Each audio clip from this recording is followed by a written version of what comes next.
Well, how come I'm not hearing? Of good. People willing to acknowledge the oneness of humanity. Oftentimes there's this nationalism that happens. Also, religious turmoil that can happen as well. We also, there were a couple things we didn't necessarily find that were obstacles we found helped move peace along, such as empowering youth and embracing the arts as well.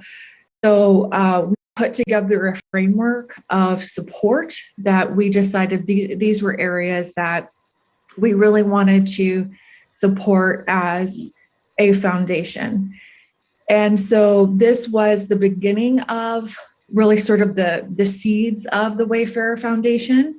And then Steve Sarowitz, who is the chairman of the board of our foundation, he actually is a partner with Wayfarer Studios, and Wayfarer Studios made 5 Feet Apart and the movie Clouds, and they have the podcast Man Enough, and they have several pieces that they do through the studios that's really looking at how can they use the arts to make a difference in the world. And so they felt that as they start to really have a lot of profits that are coming out of the studios, they want to use a lot of those profits to help bring about the betterment of society. So in essence is how the Wayfarer Foundation got started. Really, there's a lot of specific things that we're looking for, and the Mona Foundation fits it perfectly. What we have found is, and what we strongly believe is that every human being deserves to be a part of building a prosperous community. And so a lot of times with philanthropy, what will happen is, we think that we can just come in and come up with the solutions and we know better, and a lot of times this can really be to the detriment of communities. And so we look for, did this come from the community itself? Does the community want this? Has the community been consulted? Is this, seeds growing from within the community? And then is this building the capacity of the community? Is this sustainable? Is this really, something that the community will be prosperous from, and everyone's growing and becoming united from this? For us, Mona Foundation, and I know the theme is this idea of changing systems. The Mona Foundation is really helping to change those systems in communities where rather than people just come in and say, we're going to fix it, they're planting those seeds, or not even planting the seeds, they're watering the seeds that are already there, and then just helping to cultivate,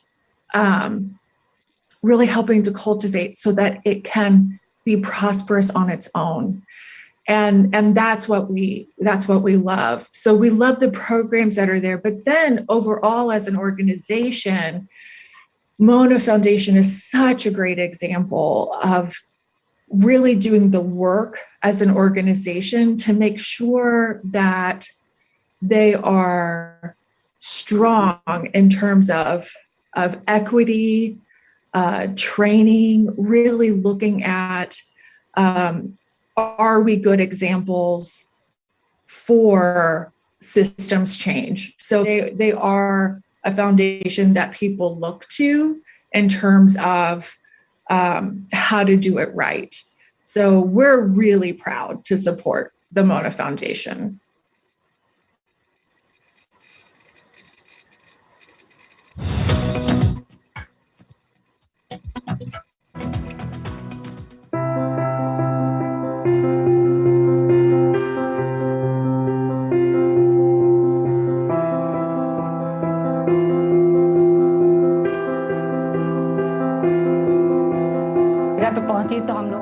I feel very proud that my daughter Priyansi has been able to achieve so much. Children in our village look up to her.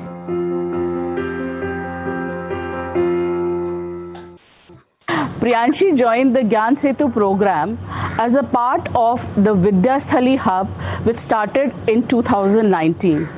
So, 12th के बाद after I completed my schooling, I did not go to college for a year because of my financial difficulties. My father had lost his job and we were struggling to make ends meet. Teachers at my school, Vidyasthali, told me about Gyan Setu, where I could teach and earn money.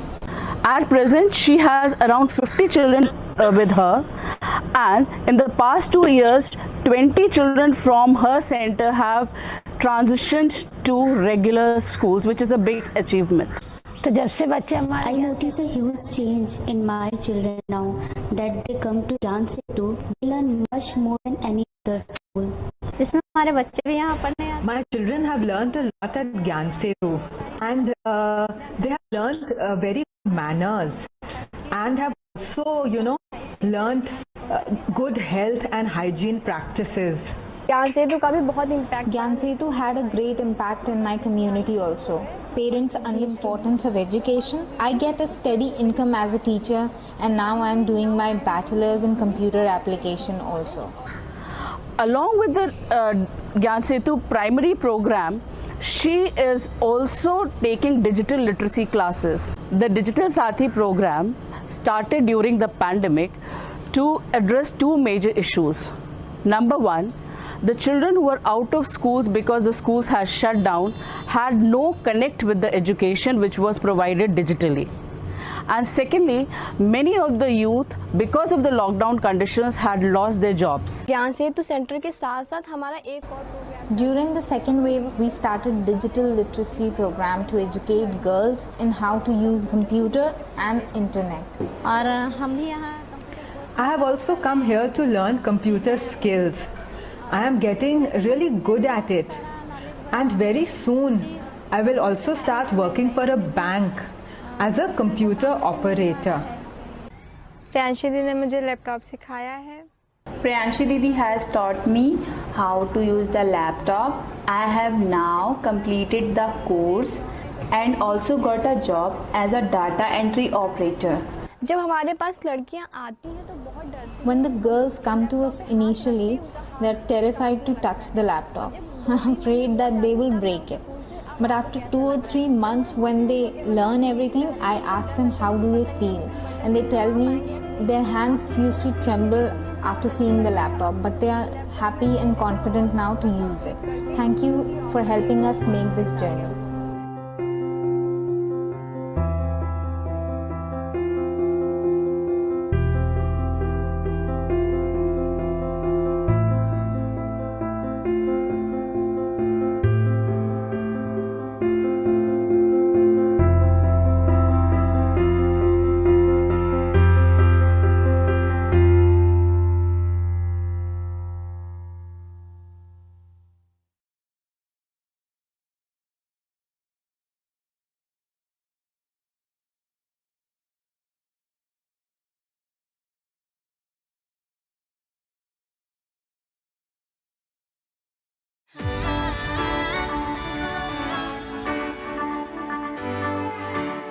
My name is Latoya Burrell, and I'm the executive director of Anderson Foundation. And one thing I can say with certainty is the mission of the foundation is one that I live out personally, and my story alone sets the stage for that mission, the mission of empowering girls and women through education, and the fact that if you educate one girl, that one girl can change the trajectory of her entire family is a story that resonates deeply with me.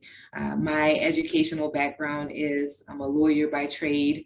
I have an MBA, but I am the first in my family to go to college. My parents were teenagers, and I'm the oldest child, the oldest grandchild, and the first college graduate. But I'm not the only. My exposure to my family of academics has changed the trajectory of my entire family, because once I attended college, my siblings followed suit. My younger cousins followed suit. So I can tell you first and foremost that if you educate a girl, that can change not only her family, but it can certainly change the world. So I'm fortunate to have a dual role. My title is Executive Director of Anderson Foundation, and I'm also the Global Diversity, Equity, and Inclusion Champion for Zenpro Corporation. And I think it's interesting just to look at the history and how the company and the foundation are related to one another. Just to give you some background on Zenpro Corporation, the mission of Zenpro is together we work to achieve better health and well-being for animals and people.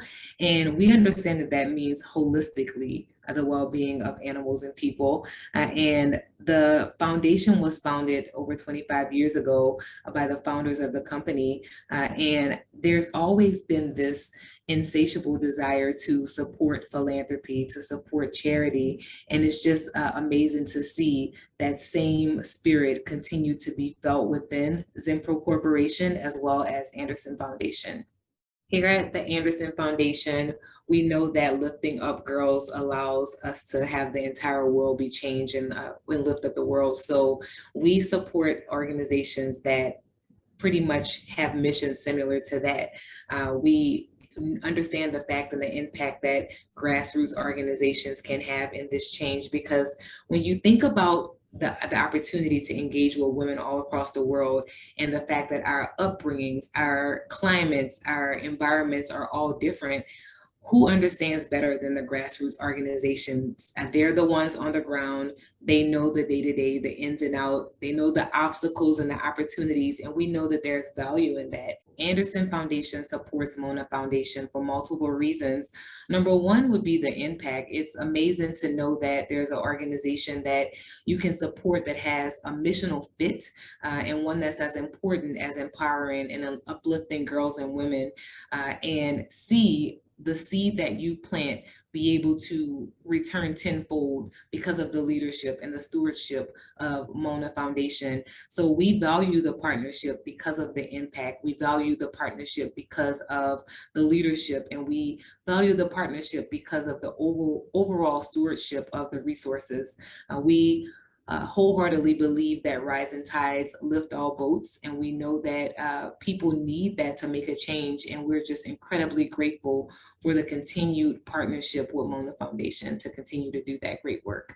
In the next 2 to 3 years, Anderson Foundation plans to continue to plant seeds of hope and continue to partner with strong organizations like Mona Foundation to continue to make an impact in the lives of girls all across the world.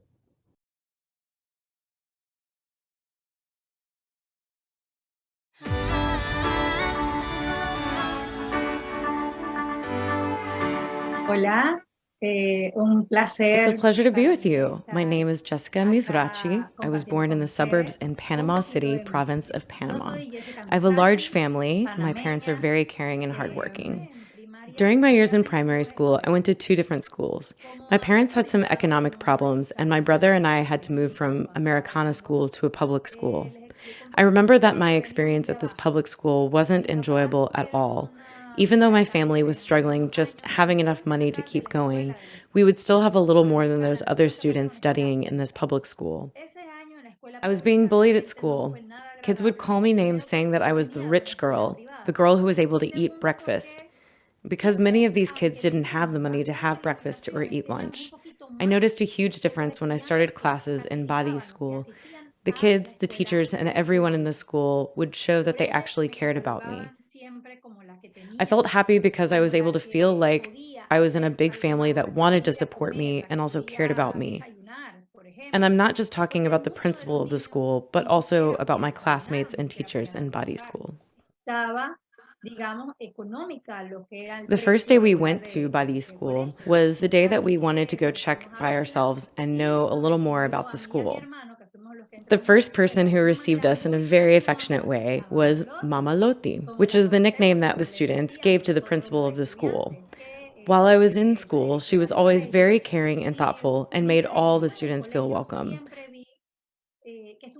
We also had Papa Oscar, who would always keep an eye on us to make sure we behaved the right way. They would always guide all the students with love, which made me feel as though we were a family in which both parts were working together for the same goal. De niña, rayaba mucho cualquier papel que me encontrara.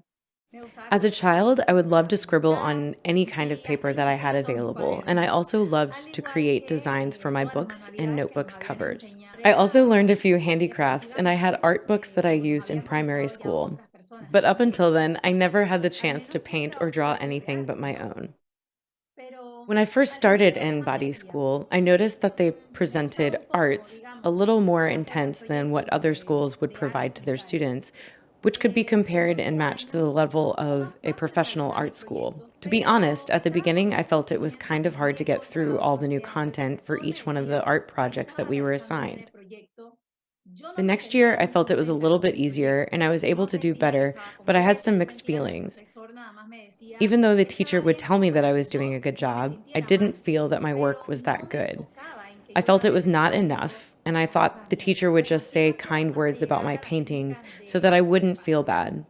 I would still feel as though I was not doing as much as I could, and I kept working hard to get better.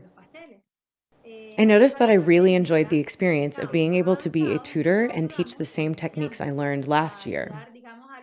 I became an assistant of the art teacher, and I helped guiding kids with their projects. This experience also made me realize that I wanted to learn as much as possible, which drew my attention towards learning more about painting. I remember back then, I would wait till break time to talk to the teacher and ask him about materials and techniques.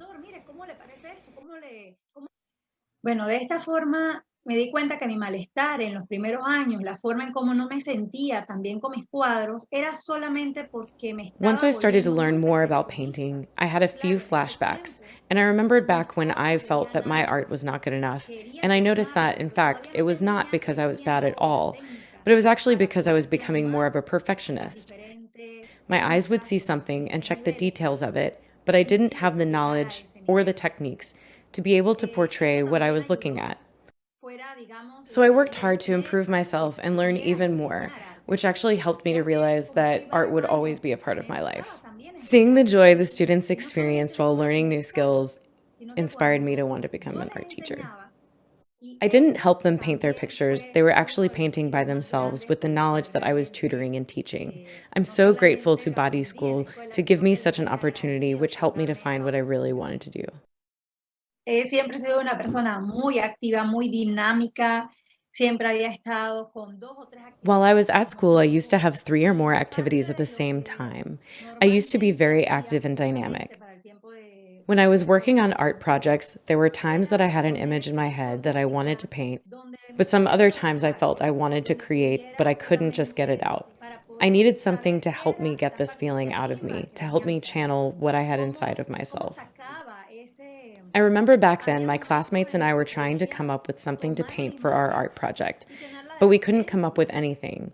I thought about playing some classical music on my phone, and all of a sudden I felt ideas start to flow, and I was able to express myself with my paintings. Since then, I would always use classical music every time I started to work on a painting so that I could relax and just let it flow. I felt that somehow, by using classical music, I was able to project the art that I had enclosed inside of myself. Yo gané unas premiaciones estando en el colegio. Recuerdo una bailarina de flamenco. I won a few contests while I was in body school. I remember back then a painting of a flamenco dancer. She was beautiful. She had this amazing dance pose.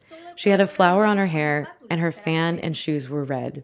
When we started to paint and check all the small details, I noticed that the shoe of my flamenco dancer somehow was wrong.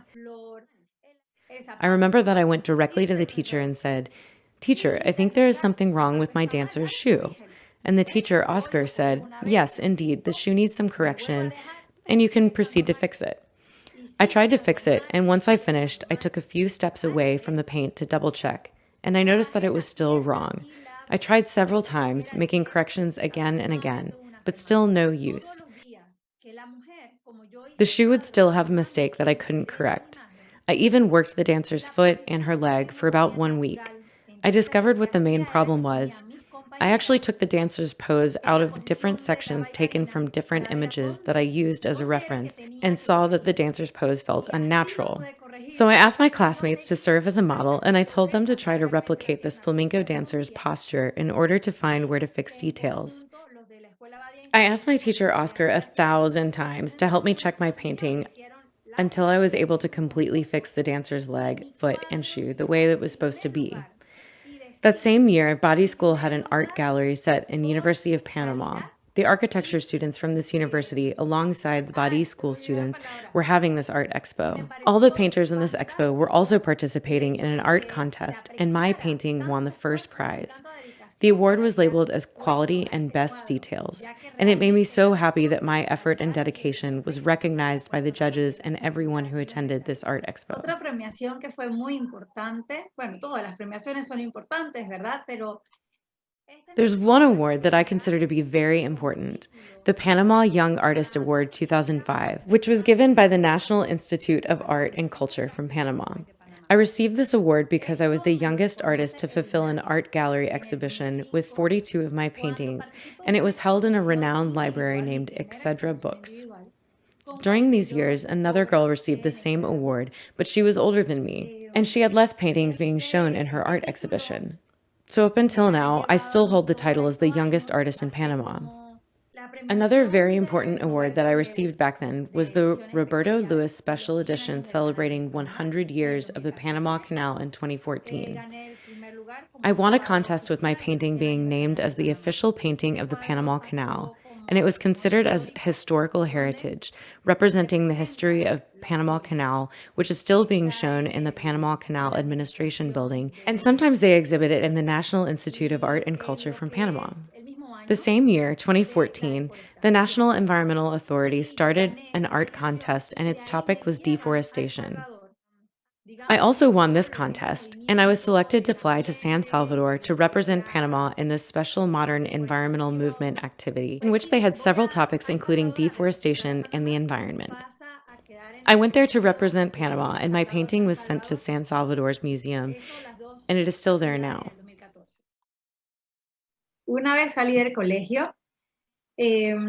con mi bachiller en ciencias, bueno, me entregaron un diplomado en artes, ahí mismo por haber completado. As soon as I graduated from school, the Ministry of Education gave me an art diploma, and I started my graphic design, marketing, and advertising bachelor's degree.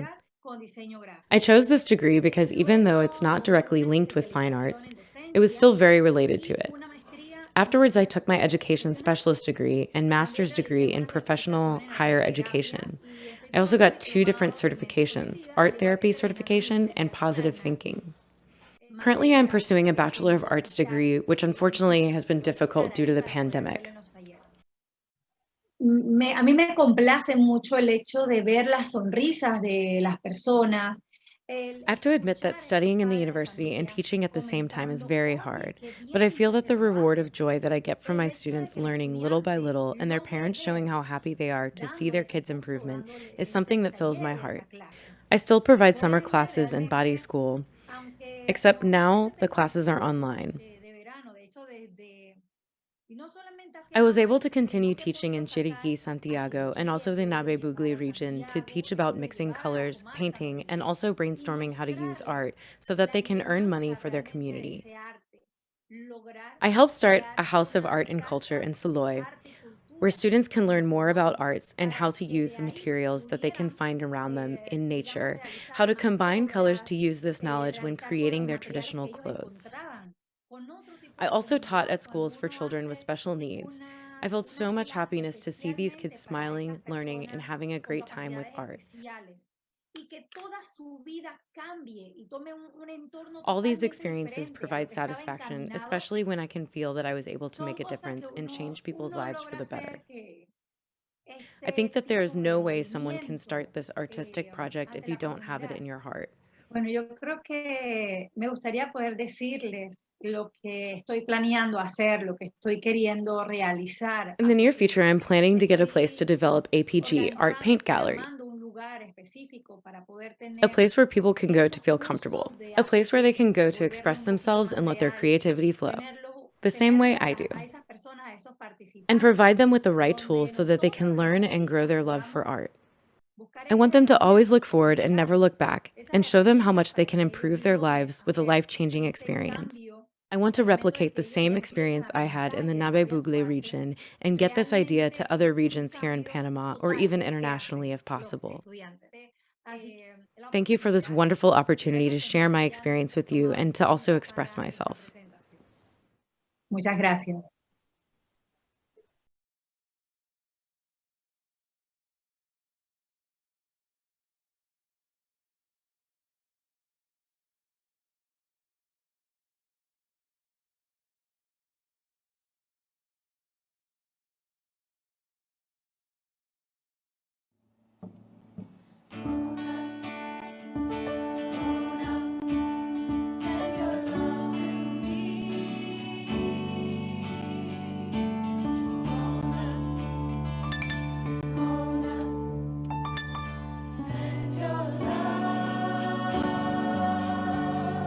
She was a 16-year-old girl living in a land so cruel. She said, this is where I've got to be. Taken in the night, a heart full of light. She said, this is where I've got to be. How can I tell you? How could she be so young to know the truth, didn't know her dreams, to stand before them, to hear them say, save your life and throw your faith away. Mona with the children, send your love to me, and all around the world I see you dancing. Mona with the children, send your love to me, and every precious moment will be dancing, and every precious moment will be free.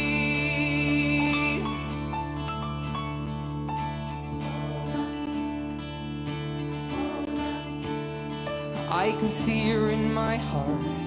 The whole world was falling apart. She said, this is where I've got to be.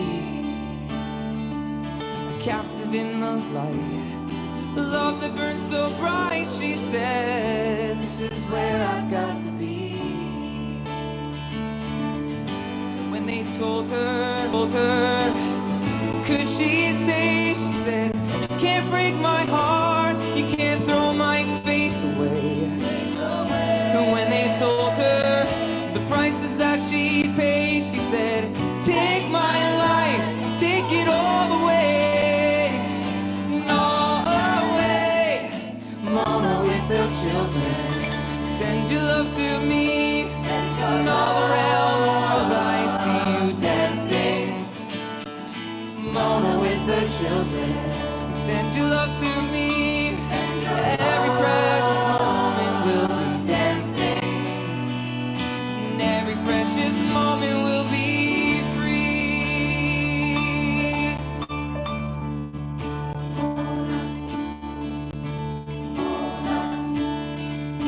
Send your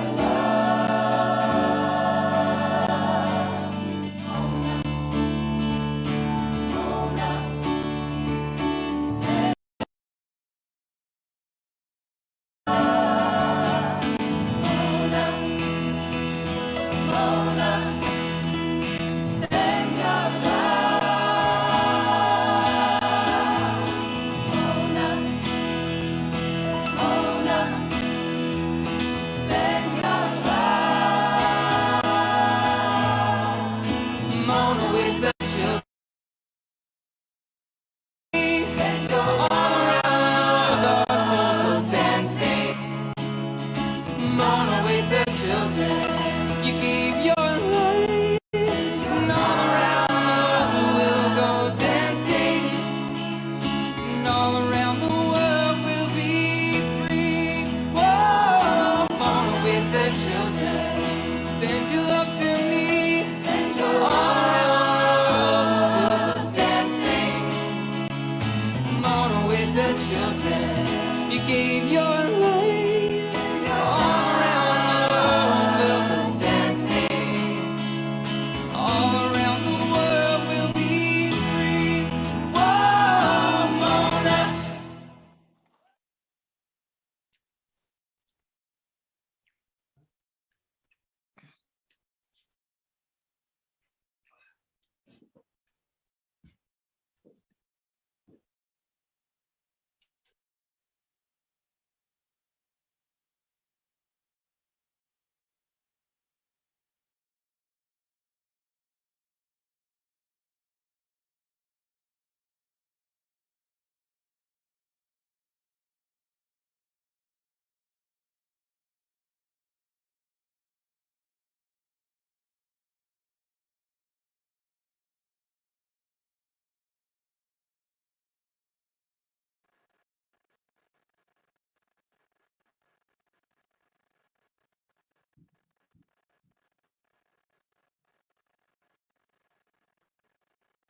Rainn, do we have you there? Let's just check.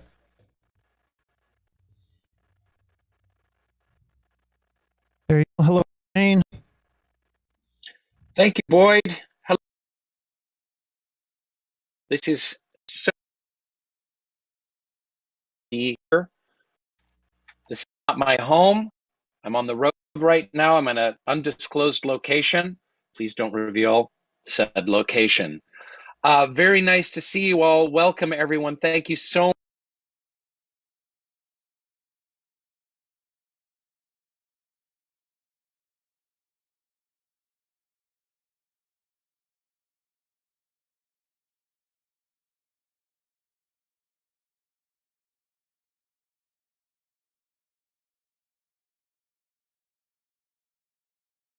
Program. We've got art videos. We're going to meet some of the programs, some of our greatest supporters, and I hope that your hearts will be uplifted, that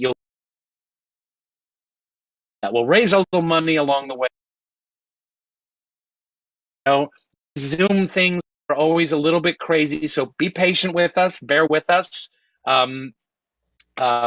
It's gonna be a little bit catch as catch can. Just be prepared. But that's in the spirit of Mona. And again, welcome. You know, I truly, from the bottom of my heart, this organization means so much to me. I feel like I learned what philanthropy is. Oops. You're good. Okay. I feel like I learned what philanthropy is from the Mona Foundation. Before I got involved with Mona, I didn't really understand. I would send random checks out here and there to some organizations that seemed okay, but I'm so grateful to the Mona Foundation for me personally, because I learned so much being involved with the organization, being on the board, supporting the organization, what the power of giving and the power of education, the power of girls' education could do.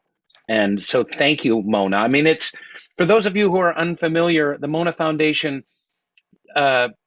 seeks out some of the most successful grassroots educational initiatives around the globe. Small ones that have started in communities, you know, on a cul-de-sac or in someone's garage, or a school built in a very remote village. That has a proven track record of helping people, serving people, uplifting people, building community, and especially elevating the status of women and girls. And we raise money in the United States. We don't meddle with those organizations. They kind of know what they're doing. We guide them, we consult with them, but mostly we allow them to grow over a long period of time, 5, 10, 20 years, some of these organizations, Mona Foundation has been working with. So if you ever wanted to donate money and know that it was going, and just know with a certainty that it was not going to a ton of overhead and bloated Manhattan salaries, that it was really going to make an impact and make a difference, then Mona Foundation really is the place for you. So this program we put together, the theme is Together We Can Change Everything. And it really does take all of us. You know, it takes everyone here on this Zoom. It takes me, Manaz, the Mona board. It especially takes our programs, the people that run the programs, the boards of the programs. It takes our partner organizations, our donors, the foundations we work with, the businesses we work with, everyone together, the staff, the amazing staff of Mona Foundation. Together we can change everyone, but it's going to take everyone. And this program is all about you.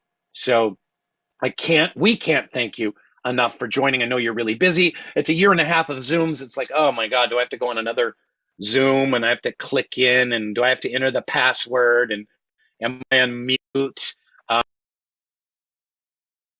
Patience, and thank you for joining. Be the best Zoom of the year. So let's get right into it. I want to welcome all of our partners. We're going to get a chance to see a lot of the partners by area. Okay, I'm going to start with North America. We've got Teresa Langness and her wonderful program, Full Circle Learning, the Peru Summer Program, and Tarzana After School Program. She's here. Rizvan Foxhall of New Era Creative Space in New York is here. Michael O'Neill, my true brother, and Michelle Rice from Parent University. I got a chance to visit them just a couple weeks ago. Fantastic organization. From South and Central America, we've got from Panama, the Torres family and the Badi School. And from Brazil, Payman Aganazjad from ADCAM. Sorry if I butchered that name. From Colombia, we've got Ana Victoria Molina from Arriba Las Manos, Leslie Stewart from Dayak in Colombia, Roxana Diaz from the Ruhi Arbab Baha'i School in Colombia. From Asia, we've got Dr. Ravashi Sani and Anand Chitravanshi from Study Hall Educational Foundation. Tahera Jadav from the Barley Institute. Salma Maurya from Educational Initiatives of India and South Africa. From Mongolia, okay, there's a list of Mongolian names in front of me that are incredibly challenging, and I'm very daunted and overwhelmed. I'm going to give it a shot. I'm going to speak it as if Mongolian was my native language. My old acting teacher used to say, like, when you don't know what you're doing, just assume you're brilliant, and then everyone will just buy it. So I'm just going to assume I'm brilliant at saying Mongolian names. Enkengdaler Banrach, Erdenetchemeg Yadam Dulyasuren Duya Chadma from the Mongolian Development Center. Whew. From Vietnam, Zilon Le and Kim Wan Nguyen from the Sunflower Mission. From Africa, we've got in Uganda, Dr. Flor Giola from the Tilling and Odusai schools. From the Gambia, Mam Yassine Sar from Starfish International. Hi, Mam Yassine, so nice to see you. Sierra Leone, Cindy Nofziger. Listen, we don't know what it's from, going to be like. Right. Take a chance when there's hey, Thelma, could you mute, please? Thank you. From Sierra Leone, we've got Cindy Nofziger from Program for Children in Schools for Salone and Cameroon. We've got Tiati Zak and Yvonne Tata from the Emergence Foundation in Cameroon. So please welcome them all to the screen.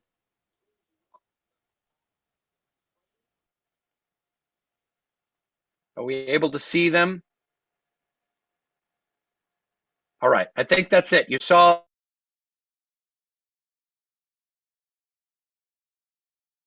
Okay, great. Let's give it up, everybody. Give it up Zoom style, old-fashioned Zoom style. You can hit your reactions. Big round of applause. These incredible organizations that Mona supports all around the world. That gives you a little taste of the incredible work Mona is doing, the incredible partnerships that Mona has. And now you get to see some of our Google code. That's some of the Google code. Thank you to Google for providing the code that has allowed us to have this wonderful fundraiser. Thank you, the Google Meet code. So listen, guys, there's a few other things I want to mention here, okay? After this program, there's going to be a 30-minute Q&A session with the partners after the program. So please, please stay after the program. That's number one.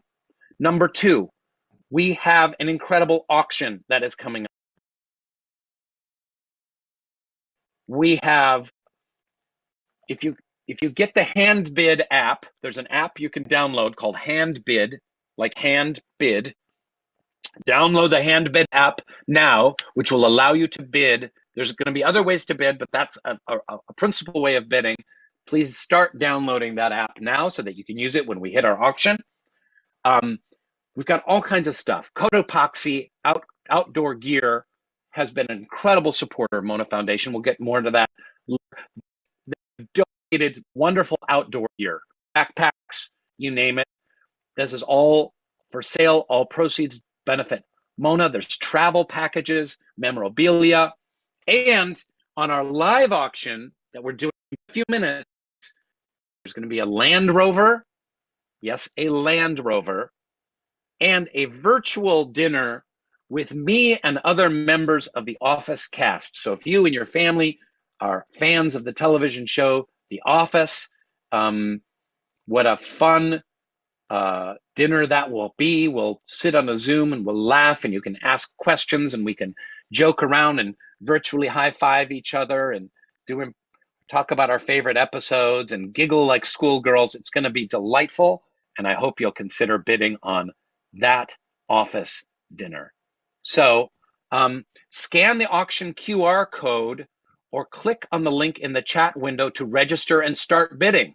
So thank you very much. Boyd, can you please, you've had it up a couple times, could you please put up the QR code again? And someone put in the link. There's the link. Laura Bearwolf put in.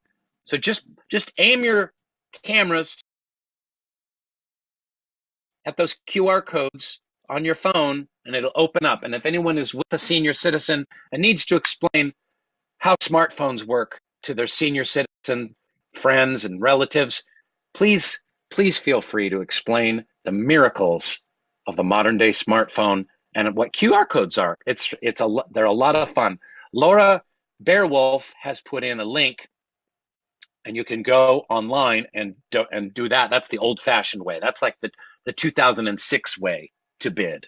So thank you for that. In the chat of the Zoom, if you're with a senior citizen, show them where the chat is of the Zoom. That would be great. And by the way, I am a member of the AARP. I have my card. I don't have it with me. So I'm almost a senior citizen. So I'm mocking people that are very, very close in age to me, as I am incredibly old and outlandishly handsome, yes, but also incredibly old. So let's start the program with a short video on the Mona Foundation and an amazing song by my dear friend, the very talented Andy Grammer. This is his hit song, Good to Be Alive. He wrote Mona Foundation. Thank you. And let us roll the videotape.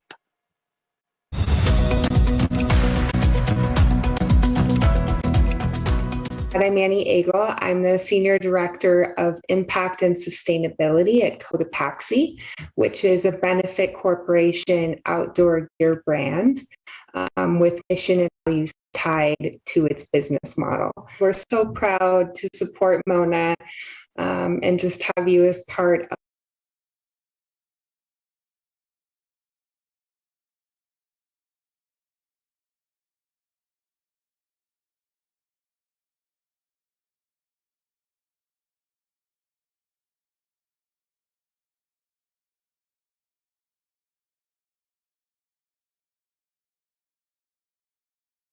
our scholarships in Brazil. And my heart was plummeting just reading all of these horrible reports on how hard COVID had hit Brazil in particular and the limitations placed on every grant.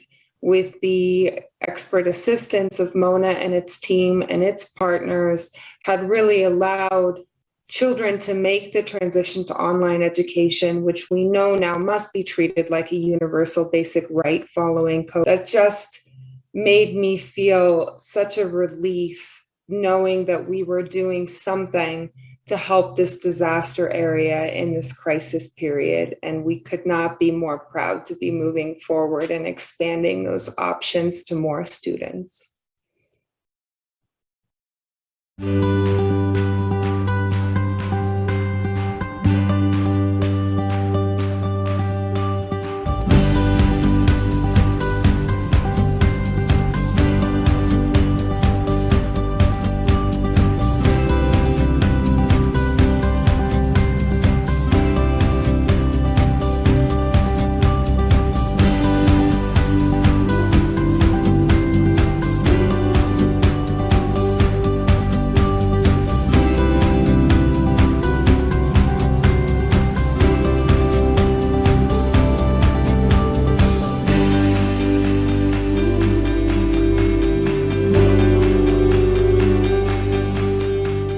Foundation supports grassroots initiatives that provide education to all children, increase opportunities for women and girls, and emphasize character education and service to the community.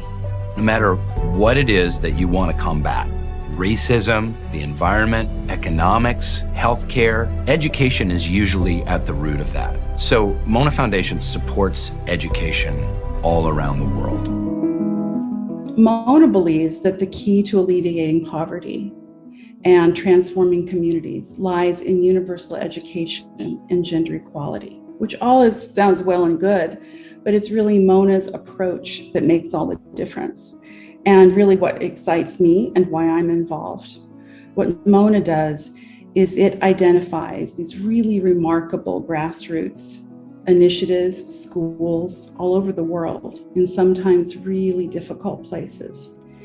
And it partners with them and it helps them empower themselves such that they can lead this transformation in their own communities. Our job is at Mona Foundation is to stay really humble and really try and learn from the institutions that we're working with.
Hello, Andy Grammer here. I am super honored to be a part of this event. I'm always down to support the Mona Foundation for all the incredible work that they do. My good friend Rainn, he always likes to say that no matter what it is you want to combat, racism, the environment, economics, healthcare, the root of all these problems is education, specifically the education of young women and girls. So there's no better organization than this. Please give generously. So we all know that COVID-19 has impacted the entire world. So it's even more impressive that through that, the Mona Foundation and their partners still were able to rise to the occasion which and still enable the continuing education of more than 2 million students in 12 countries. They really are doing the most important work that can be done on the earth. And to that, I salute you. I say thank you. And I say it's good to be alive. Here we go. If you're on this and you have means, give it all to the Mona Foundation. Do it. Oh, no, no. Yeah. See, I've been grinding so long, been trying this shit for years. And I got nothing to show, just climbing this rope right here, right here. And if there's a man upstairs, he keep bringing me rain. But I've been sending up prayers, something's changed. I think I finally found my hallelujah. I've been waiting for this moment all my life now. My dreams are coming true, yeah. I've been waiting for this moment. Yo, it's good to be alive right about now. Woo! Good, good, good. Good to be alive right about now. Good, good, good. Good to be alive right about now. Yo, hallelujah. Let that bass line move you. Say yeah. Yo, it's good to be alive right about now. Woo! I was dead in the water, nobody wanted me.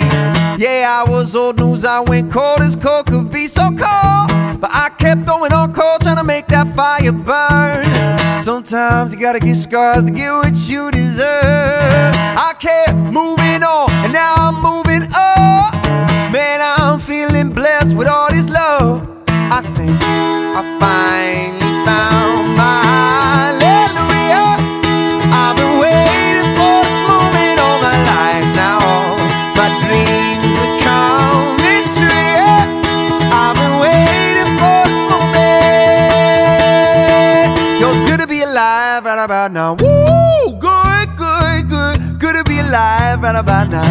Good, good, good. Good to be alive right about now. Yo, hallelujah. Let that bass line move you. Say yeah. Yo, it's good to be alive right about now. Woo! I almost can't. Can I handle it? I could get used to this. Oh, I almost can't. Can I handle it? I could get used to this, and I think I finally found my. I say yeah.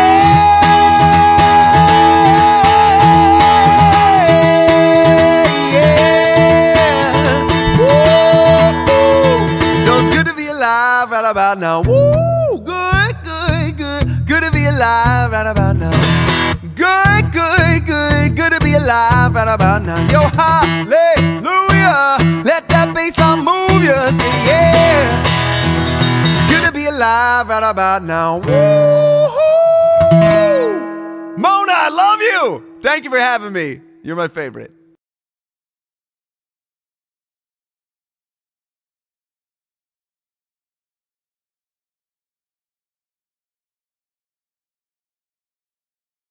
Applaud.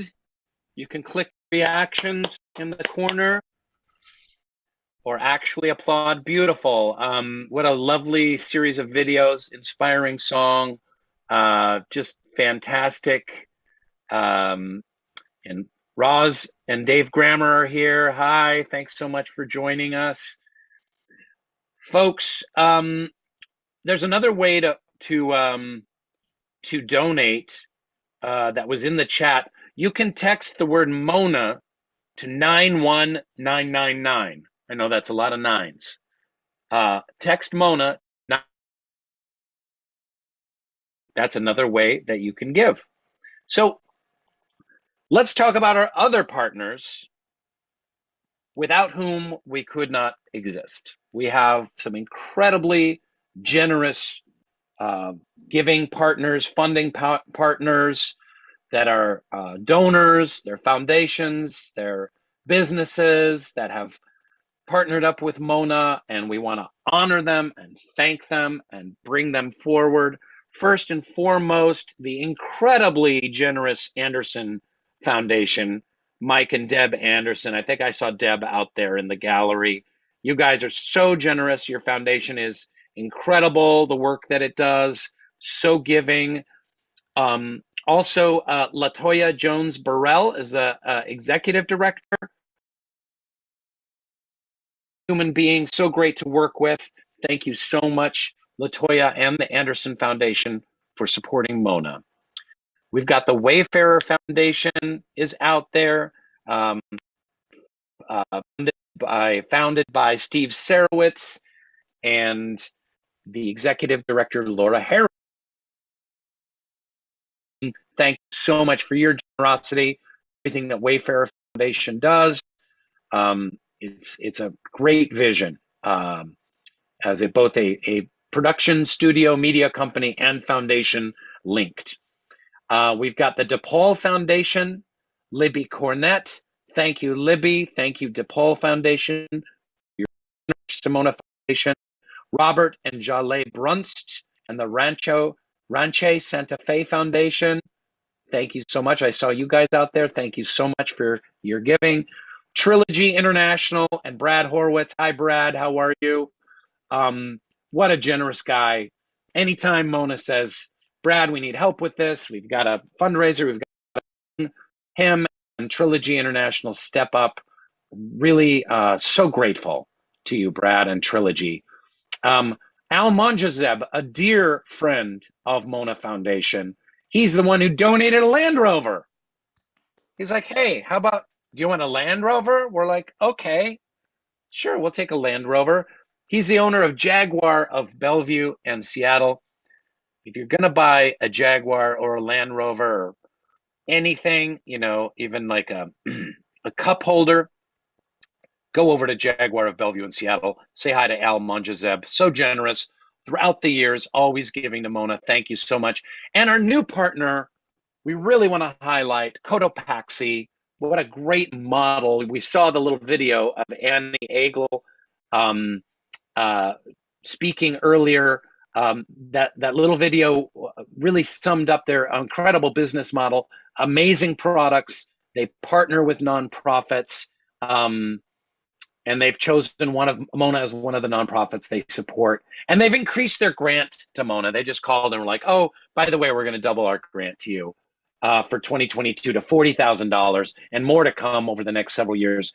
Please like, support, follow Cotopaxi online, buy their stuff. You can order it online here as part of our auction. Thank you, Annie.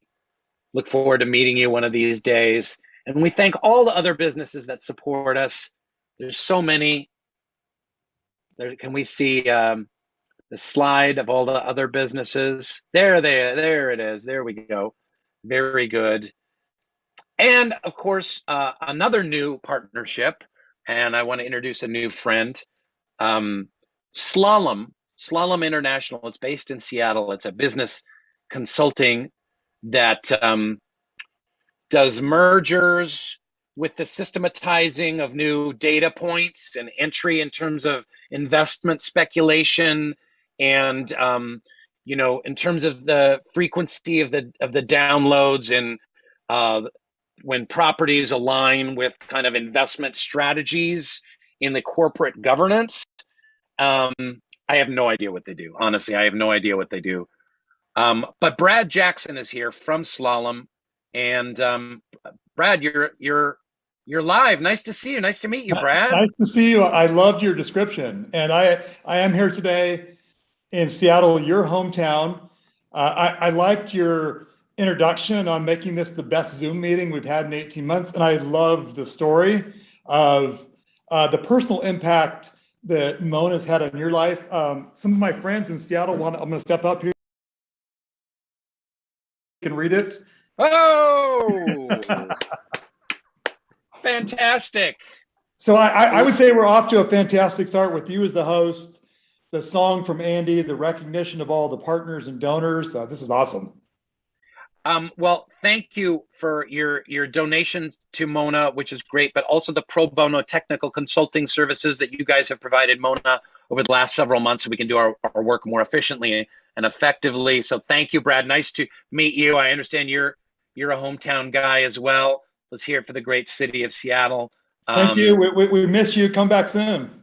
I'm there all the time, so next time I'm there, let's go to a Seahawks game. But you know, what Slalom does with their corporate philanthropy philosophy is really unique and special and inspiring, and I think everyone will get something out of hearing what your philosophy is. Can you tell us a little bit about that? Absolutely. I think that one of the many things that most resonates with me is the concept of talent is universal and opportunity is not. And there are so many nonprofits in the world, not at this scale. And as Andy said, you've helped 2 million people so far in educating them. That's going to be 5, 10, probably 1 billion someday. At Slalom, there are more than 10,000 of us throughout the world. And our whole why, our cause, is to work with people to accelerate their most important ideas so that together we can create better tomorrows for all sooner. And we've got this crazy idea that someday each person in the world can love their work and life. And so often when we have the opportunities to partner with the nonprofit, it goes through all these committees, it takes 6 months.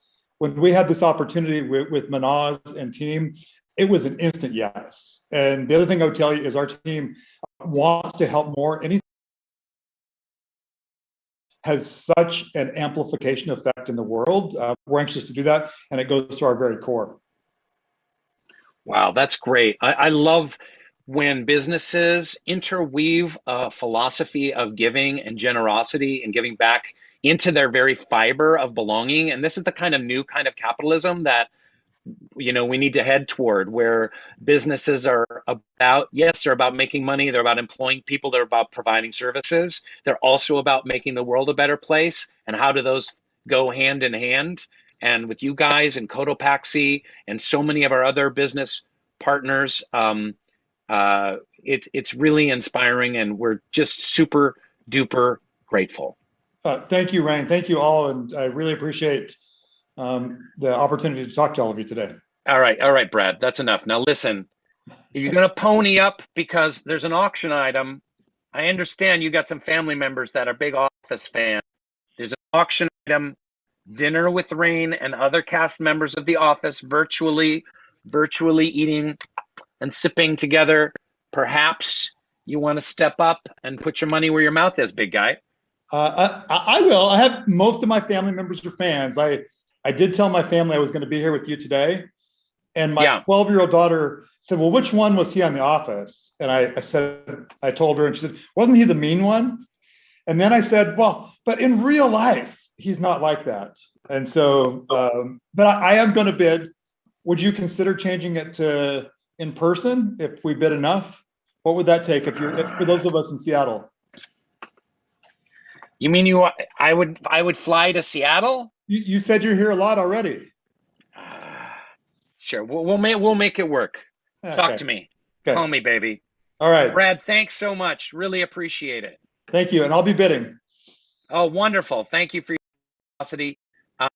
Thanks to the Slalom team. I want to thank. We have a slide for them. Thank you guys also for your help. Okay, make Brad go away, okay? There we go, excellent. Now, okay, let's get going again. We got a great program, we're moving forward. Thank you again, sponsors, yay! We have a dance company with us, the Splinter Dance Company of Seattle, Washington, and they have a mission to affect positive social change using the arts, inspiring people, uplifting their hearts, and so performing their performance piece, their dance piece, gaining momentum into 2021. And then we're going to see a video after this dance performance on 3 new projects that Mona is supporting here in 2021. Let's go to the videotape.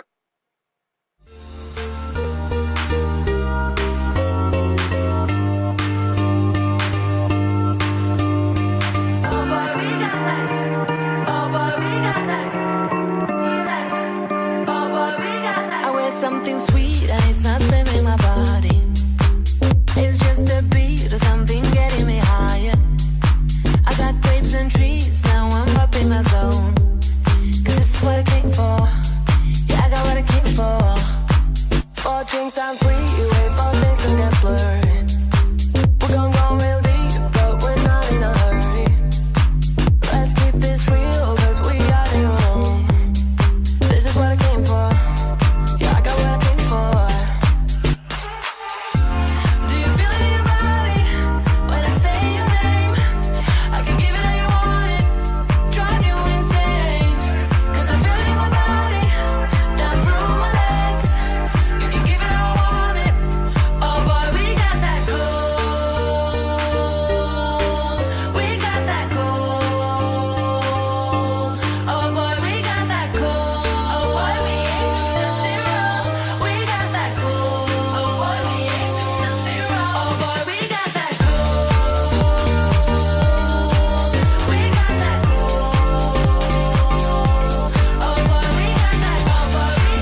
for a refill. We got what we need here, baby, I ain't leaving.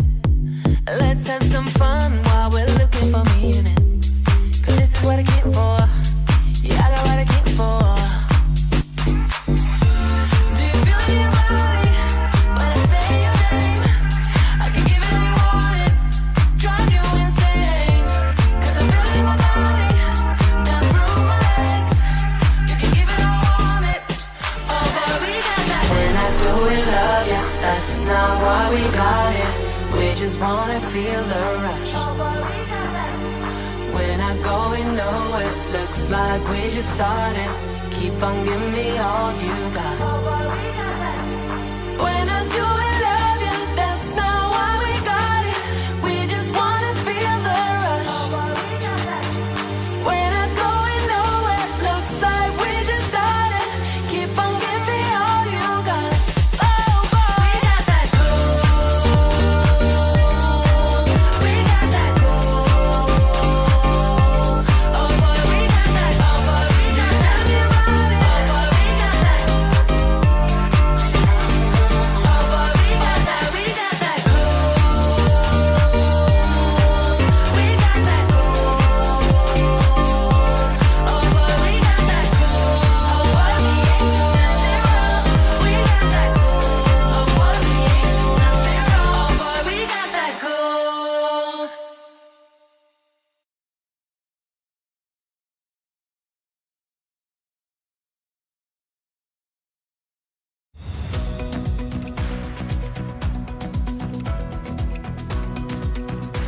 My name is Latoya Burrell, and I'm the executive director of Anderson Foundation. And one thing I can say with certainty is the mission of the foundation is one that I live out personally, and my story alone sets the stage for that mission, the mission of empowering girls and women through education, and the fact that if you educate one girl, that one girl can change the trajectory of her entire family is a story that resonates deeply with me.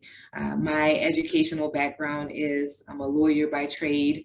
I have an MBA, but I am the first in my family to go to college. My parents were teenagers, and I'm the oldest child, the oldest grandchild, and the first college graduate. But I'm not the only. My exposure to my family of academics has changed the trajectory of my entire family, because once I attended college, my siblings followed suit. My younger cousins followed suit. So I can tell you first and foremost that if you educate a girl, that can change not only her family, but it can certainly change the world. Here at the Anderson Foundation, we know that lifting up girls allows us to have the entire world be changed and lift up the world. So we support organizations that pretty much have missions similar to that. We understand the fact and the impact that grassroots organizations can have in this change, because when you think about the opportunity to engage with women all across the world, and the fact that our upbringings, our climates, our environments are all different, who understands better than the grassroots organizations? And they're the ones on the ground. They know the day-to-day, the ins and out. They know the obstacles and the opportunities, and we know that there's value in that. Anderson Foundation supports Mona Foundation for multiple reasons. We are wholeheartedly in agreement with the excellent leadership that the Mona Foundation has. We know that Mona Foundation leadership are great financial stewards and overall just amazing partners. We know also that we're able to do more together. We're better together. And so we're able to take our resources and partner with Mona Foundation, who then turns around and partners with those grassroots organizations to make sustainable change.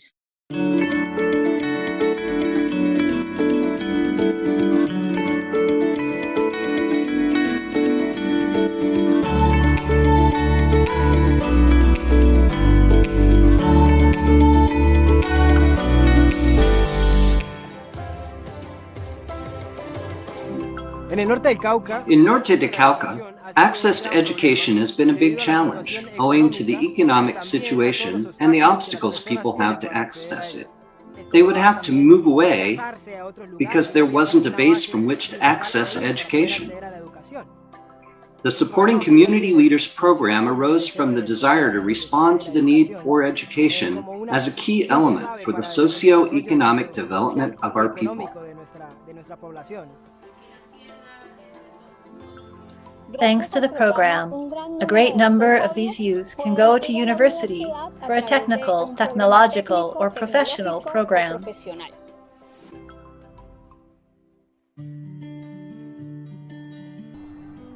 One of the materials used comes from the Preparation for Social Action program, and some other materials too, which are very important for creating this collective capacity in people.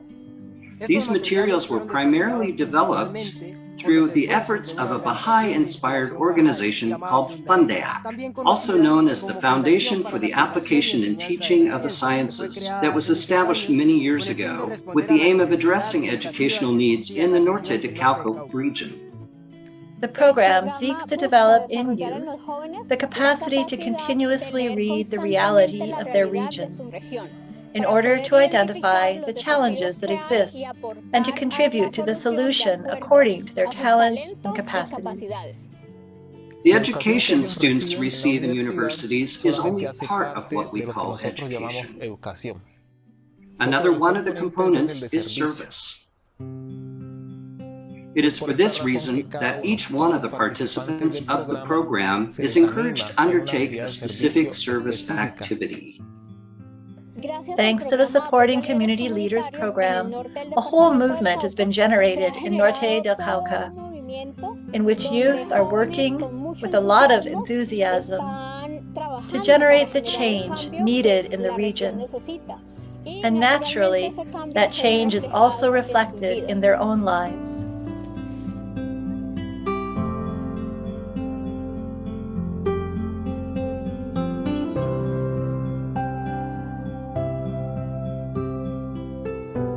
I'm Rizwan Foxwell, and I'm the director of New Era Creative Space.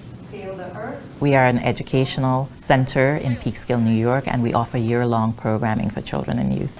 We believe that children are a community's greatest asset, and that education is the key to tapping into not just academic potential, but also moral capacity. The capacity to care for one another, the capacity to be empathetic and to be of service to one another, and that together as a community we can go far. So our mission really is to build stronger communities through creative programs. We offer theater, dance, leadership and empowerment programs for children and youth, and usually in our leadership and empowerment programs we always incorporate the arts. Girls Group has helped me deal with my daily life by giving me tools and perspective of how to face adversities and how to go about my day. The aim is sort of to just become better people, and it's called leadership so that we can, become leaders. It's sort of the idea that we can become leaders, be more confident people in our lives.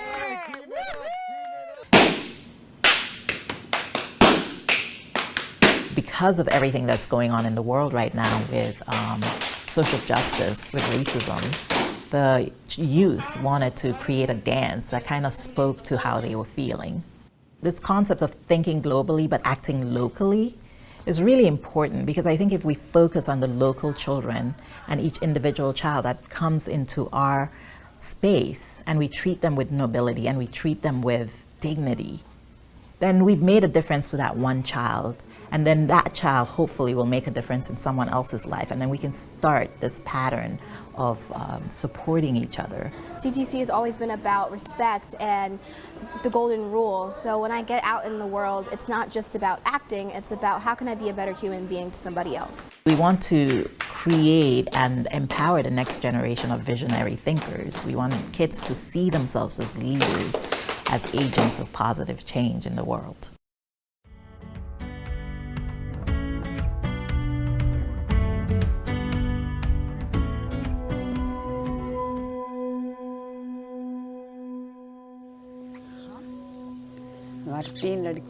I have 3 daughters and a son. We live in a farm. 3 years ago, Lalita's father met with an accident and suffered from memory loss. After that, the household and farm both became my responsibilities. नहीं तो इतनों काम को नहीं टावरा ने भी थोड़ा घना आंखों को पूछ लेती उनके फिर इनके पापा पर कितनी रुपये लगे जितने घर में बाप रहा वो उनके सारे इनके डैडी को लगा दिया. There's a lot of work. I'm not able to focus on the kids. I don't know for sure if they study on their own or not. मैं तो देख ही नहीं पाऊँ टावर पढ़ा है कि नहीं पढ़ा है.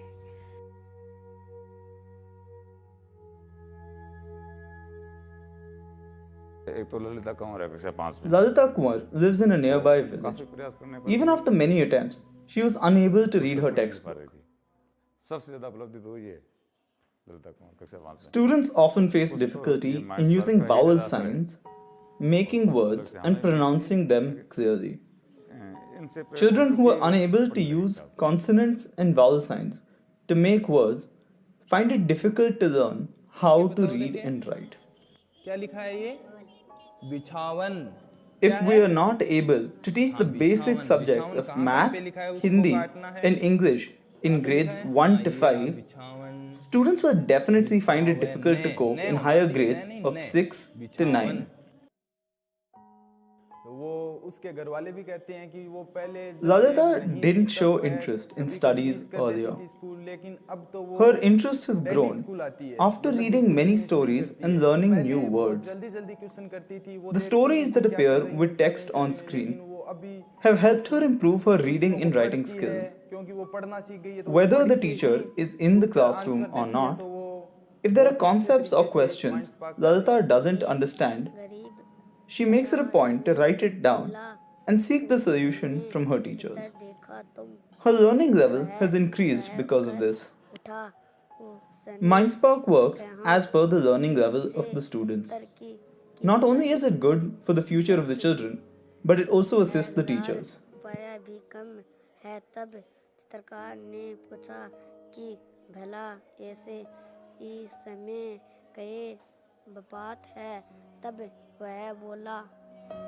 पहले तो बहुत कमजोर थी कुछ ही नहीं आता क्या. She used to be very confused with the alphabets. She used to tell A as R and used to tell R as A. अब तो पढ़ा है. आया सोचा भाई थोड़ा घणो पढ़े लिखे टाबर हो तो आगे घर पर भी ढूंढा टापरा खातर चोखो मिल जाए टाबर थोड़ा घणो पढ़े लिखे हो जब आपको कोई हिसाब किताब हो कोई आंकड़ा को नहीं आपको जचा लियो पढ़े लिखे हो तो.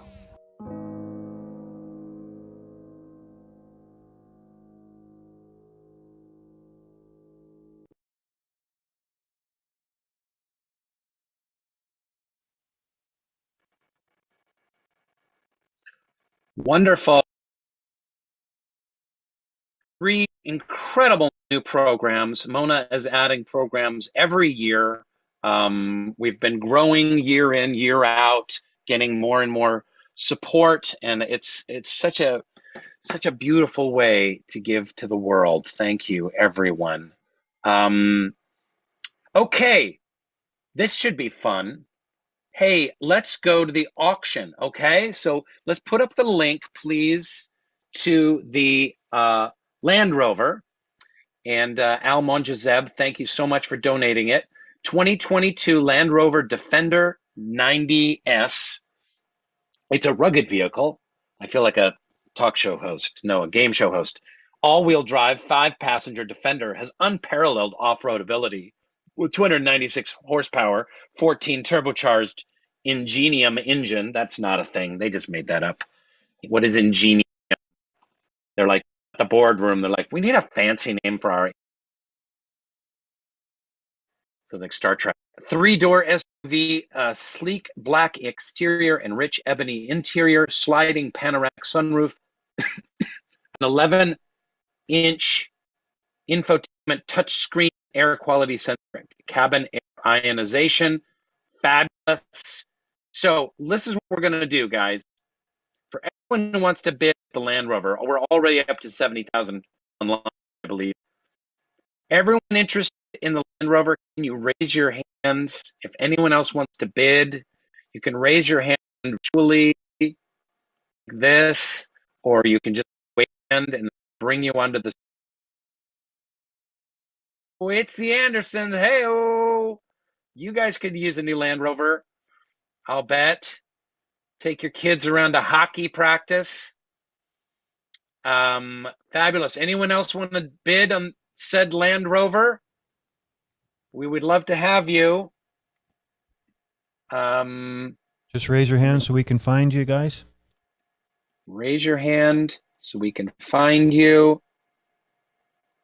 Anything that you bid over the sticker price is tax deductible, folks. Anything that you bid over the sticker price. So come on, I know right now it's hard to get a car.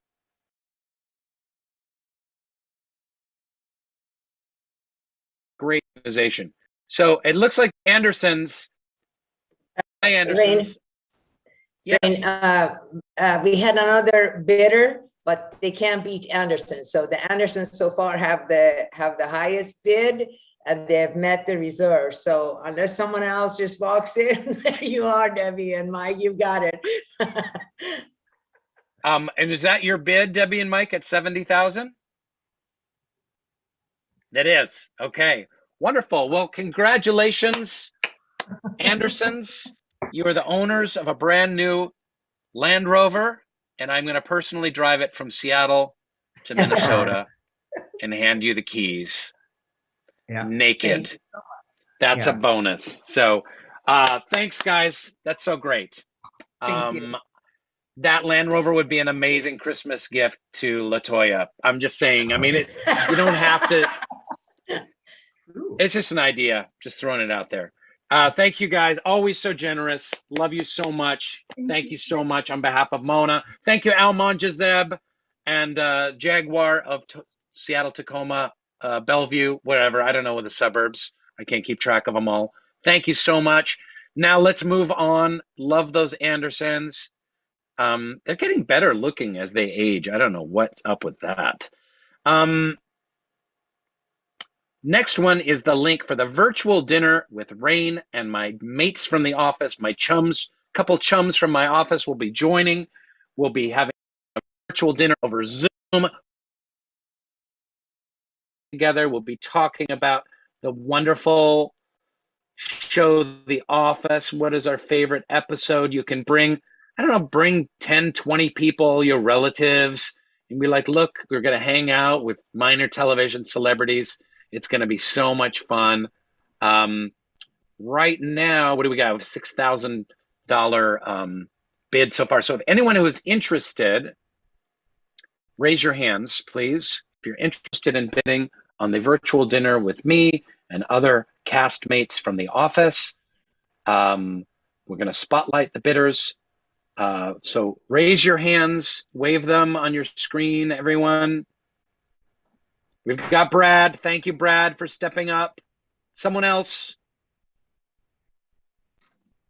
Thank you, Brad. Appreciate it. Anyone else? I want to bid. Manaz, you can have virtual dinner with me any night of the week, okay? I will pay you for the honor of having virtual dinner with you. But anyone else, raise your hand who wants to bid on this one-of-a-kind offer. Well, the San Diego chapter wants to bid, or are you just raising your hands? Is that Nadia? Are you there, Nadia? To be sure, right? The San Diego Mona supporting chapters. Nadia Mullingham, nice to see you. Are you in on this? Are you bidding? Are we bidding the kids? Are you bidding or just waving? I think we're just waving. They're just waving. So this Psych. This was well, Brad, what are you willing to give here, folks? What are you willing to give, Brad? $6,000 is let's round up to 10. Round it up to 10. I love it. We're really grateful. And for $10,000, I'll come next time I'm up in Seattle in the next couple of months. We'll make it in person. I've been vaccinated. I'll wear a mask. I'll actually eat through my mask. I love that. That's awesome.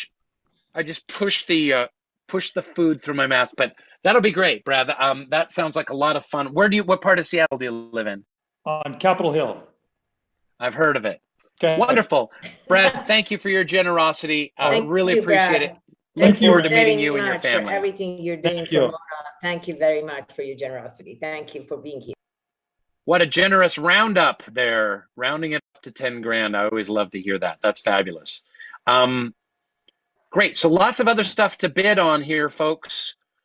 So make sure that you're checking out, maybe Boyd, you can put the link back on the screen. There's a lot of other items, but Manaz, why don't you come up, tell us a little bit about other ways that people can give to Mona.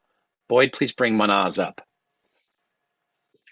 Well, first of all, thank you very much, Rainn. Amazing. And everyone else who's contributed. Really, I want to thank everyone on behalf of our board for attending, for giving us your time, and for supporting.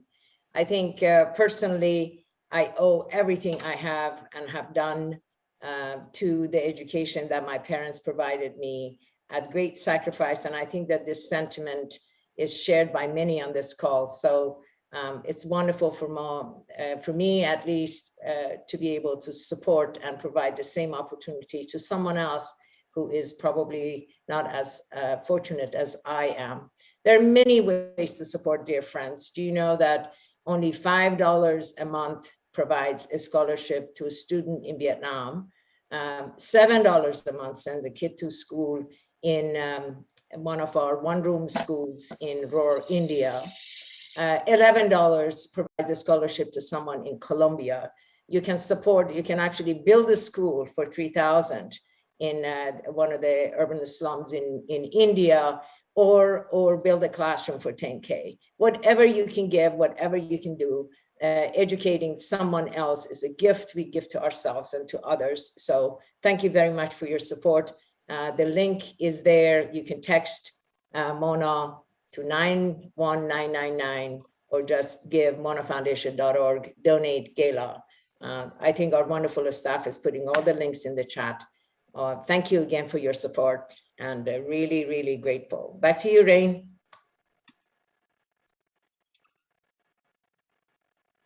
Wow, that was so fast. Thank you.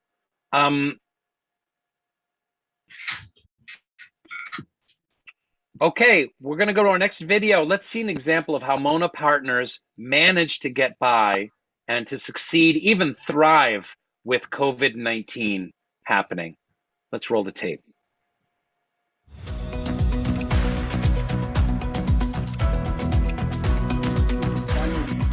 And I'm the executive director of the Wayfarer Foundation. And the Wayfarer Foundation was created with the purpose, it's a Baha'i-inspired foundation, and it was created with the purpose to bring peace to the world. So it's for the betterment of humanity.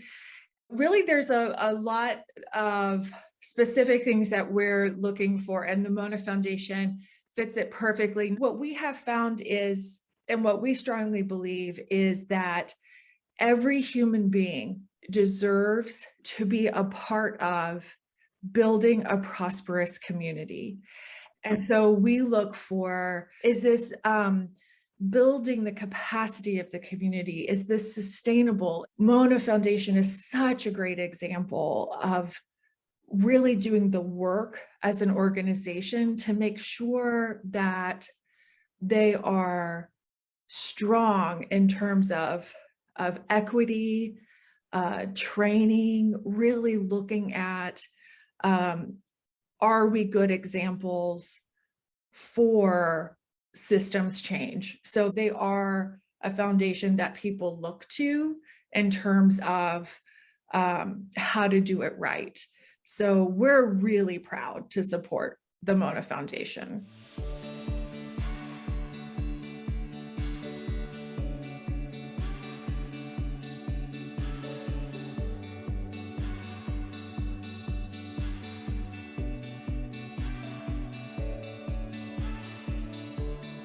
Hi everyone, my name is Ka and I'm a member of Sunflower Mission, and today is a special day. I just got to the Tân Sơn Nhất Airport in Ho Chi Minh City for the journey to the US. This is Ca Duan. He grew up in a rural farming village in Quang Ngai Province, Vietnam, where the average student drops out by 9th grade. His family did not have much, but his parents understood the importance of education and made sure Ca and his 3 older sisters stayed in school. From kindergarten to high school, Ca was consistently at the top of his class and was accepted to the University of Education in Saigon. In his freshman year, Ca received Sunflower Mission's prestigious LESTA Memorial Scholarship of Excellence, which not only allowed Ca to focus on his studies, but also support his family. Earlier this year, when we found out that Ca was accepted to Auburn University to pursue a PhD in mathematics, we mobilized our support network to prepare him for his journey to the U.S., even through the COVID-19 pandemic. I'm fighting my seat. From helping him buy his plane ticket and finding an apartment near school, to getting him to the airport when the entire city of Saigon was shut down, Sunflower Mission was with him every step of the way. And for the rest of his journey to Houston and on to Auburn University, well, we'll let the pictures speak for themselves. I'm here at Houston Airport. Welcome! So surprised.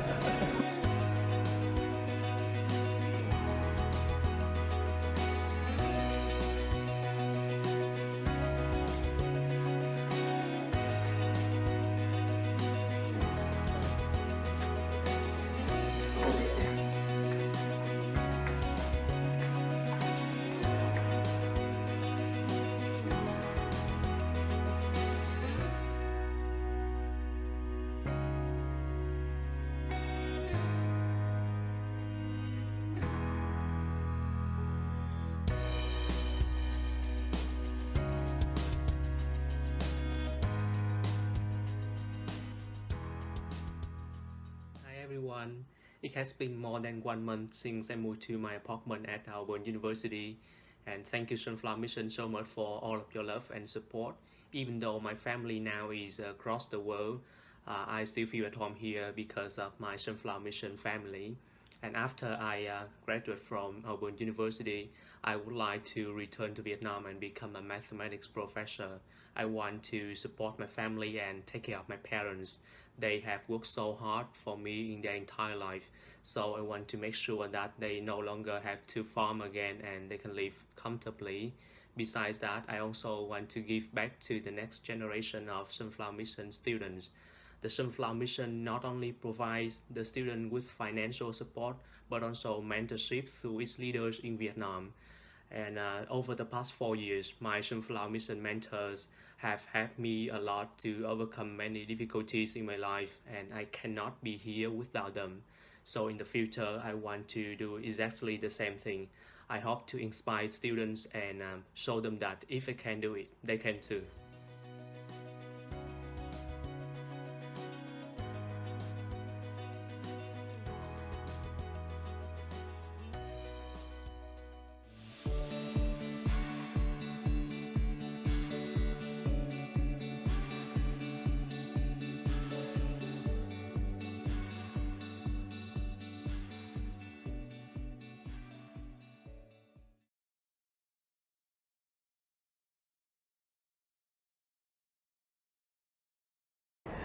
So when the first wave hit, we were literally hit and shell-shocked at what had happened at the same time, not expecting it to carry on so long. So I think our first response was fear management. Everybody was frightened, everyone was insecure, they didn't know what to do. But before that, there were many other needs that people had.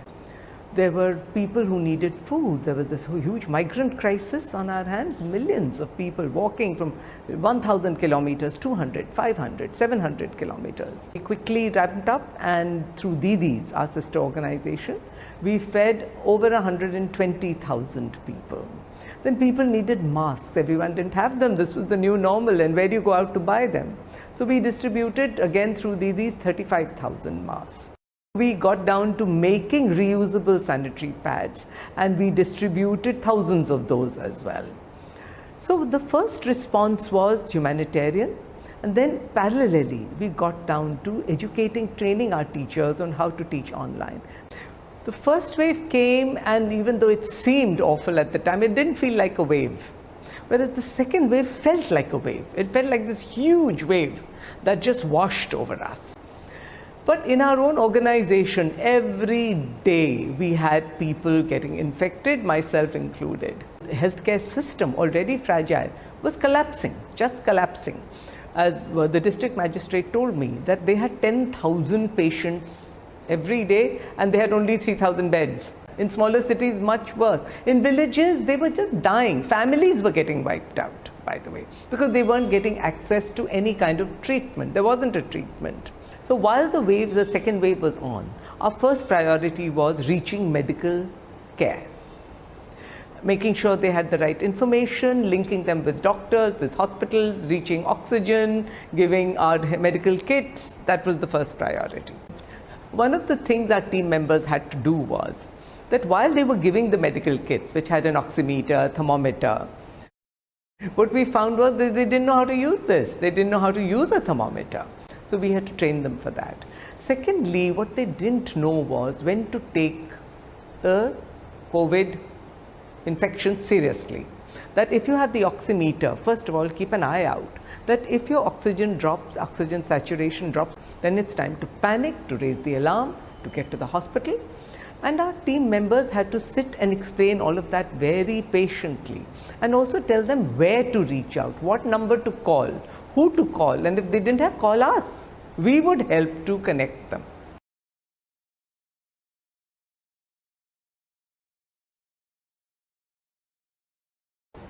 After that, our priority shifted to making sure that everyone got vaccinated.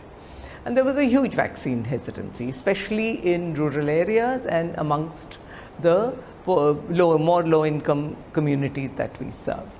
So we put in place a very strong vaccination awareness drive. Right?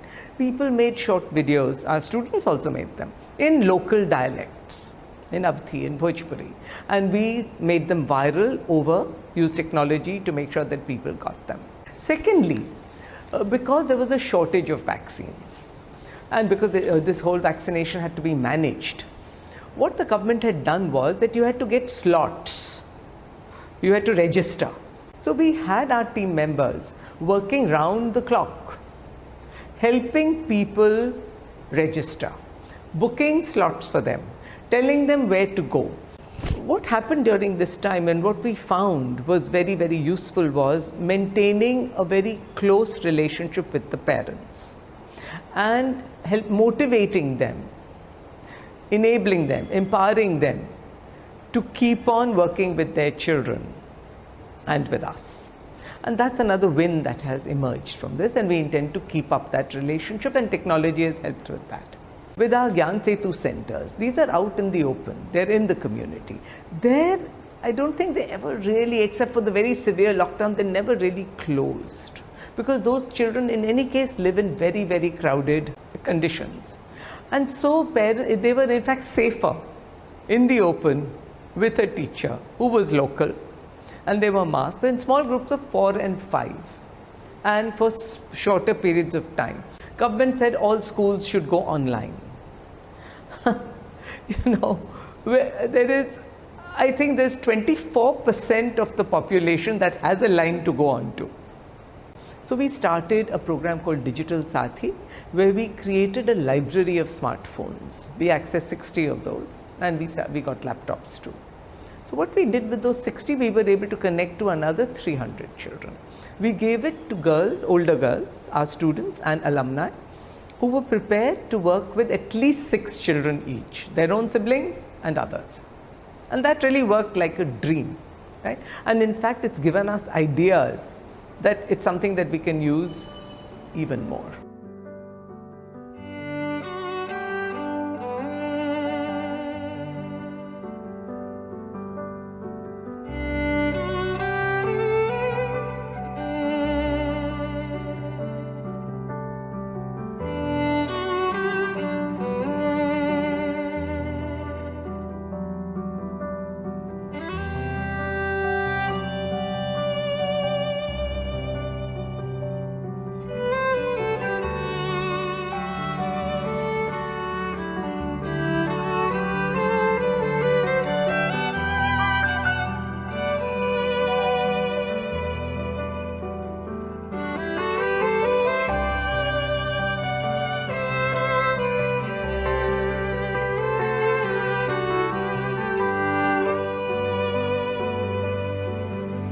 You know, I have to give a heartfelt thank you to Mona Foundation for having stayed with us through this and given us their unstinting support. I think so many times Mehnaz called me and says, what do you need? That we are at your service. What do you need? Just tell us. And how can we help? That was the whole approach. And I cannot tell you, just the fact that there was someone who had our back was really very important for us. It helped us through the crisis. And then it was not just that they held our back and that these were just empty words. They stepped up. They helped support us financially, emotionally, and intellectually. Say, let's get together and talk. Maybe we can help. So it has been a huge, huge, huge support. And I think every member of my organization joins me in thanking you. Thank you, Mona.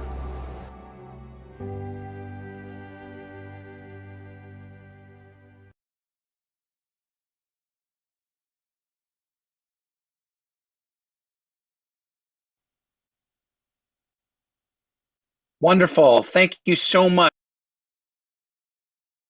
Stay with us for a couple more minutes. Thank you everyone for attending. The auction is ending very soon now, and our goal is to raise $400,000. Here's what we have so far. We've got a nice donor thermometer graphic. Please help us make our goal and give generously. So let's look at the thermometer. Yes, Rainn, this is, you have to add about another 100K that is coming through the auction. So 242 is where we are right now. Wonderful, 242. Our goal is 400. Lots of different ways to give. You can go to monafoundation.org/donate. There's lots of links in the chat. So continue to give generously. Very, very excited for all the money we've raised today. Thank you everyone for giving. By the way, Brad Horowitz of Trilogy International matched Brad Jackson. He also lives in Seattle. So two Brads. I'm gonna have dinner with two different Brads in Seattle. What a strange honor that is. But thank you, Brad Horowitz, for your generosity. Remember, folks, don't leave. When we're done with this portion, there's going to be a Q&A roundtable virtual discussion with the programs from all around the world. So please stay on. There's going to be a 30-minute Q&A with partners, and you can visit with them personally. Thank you again, everyone.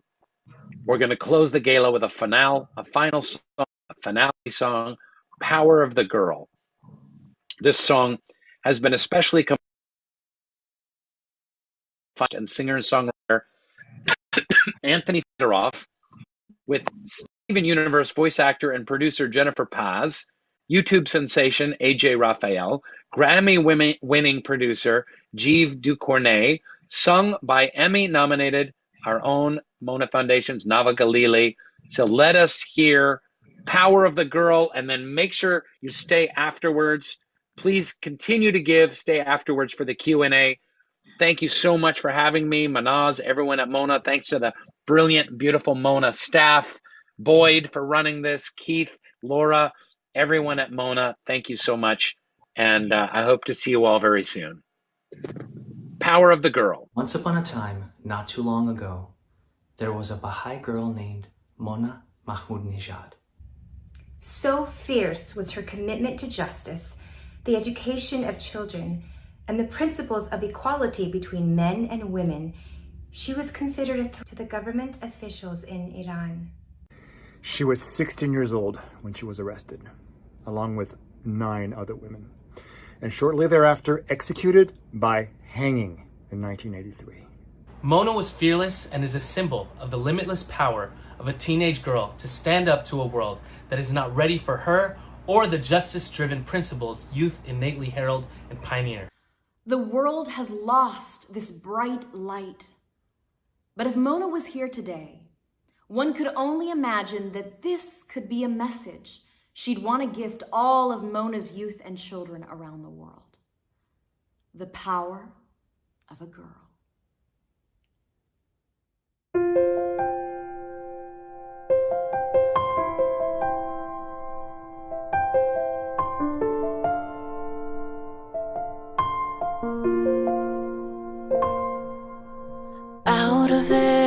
darkness comes a light, even when it's hard to see it, let alone believe it. All you need is just a candle and a spark, and a little faith to find your story that is yours to write. The power of a girl can kiss the stars. The power of a girl can heal the scars. The power of a girl can breathe new life. The power of a girl, the power of a girl can change the world. Dare to dream, be bold, you're limitless. You're the one that you've been waiting for. You're so much more. When they keep saying no, scream out a yes, 'cause you are worth the fight. Spread your wings and take that flight. The power of a girl can kiss the stars. The power of a girl can heal the scars. The power of a girl can breathe new life. The power of a girl, the power of a girl can change the world.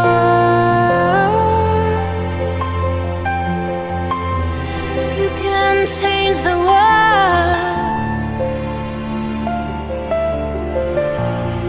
Go and change the world.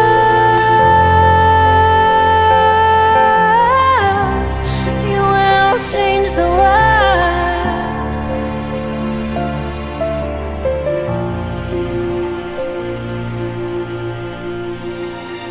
The power of a girl can kiss the stars. The power of a girl can heal the scars. The power of a girl can breathe new life.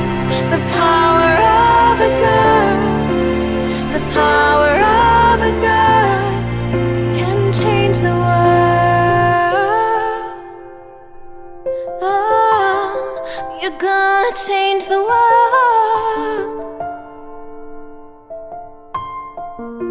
You can change the world.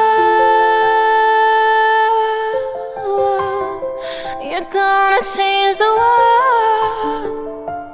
The power of a girl will shape the world.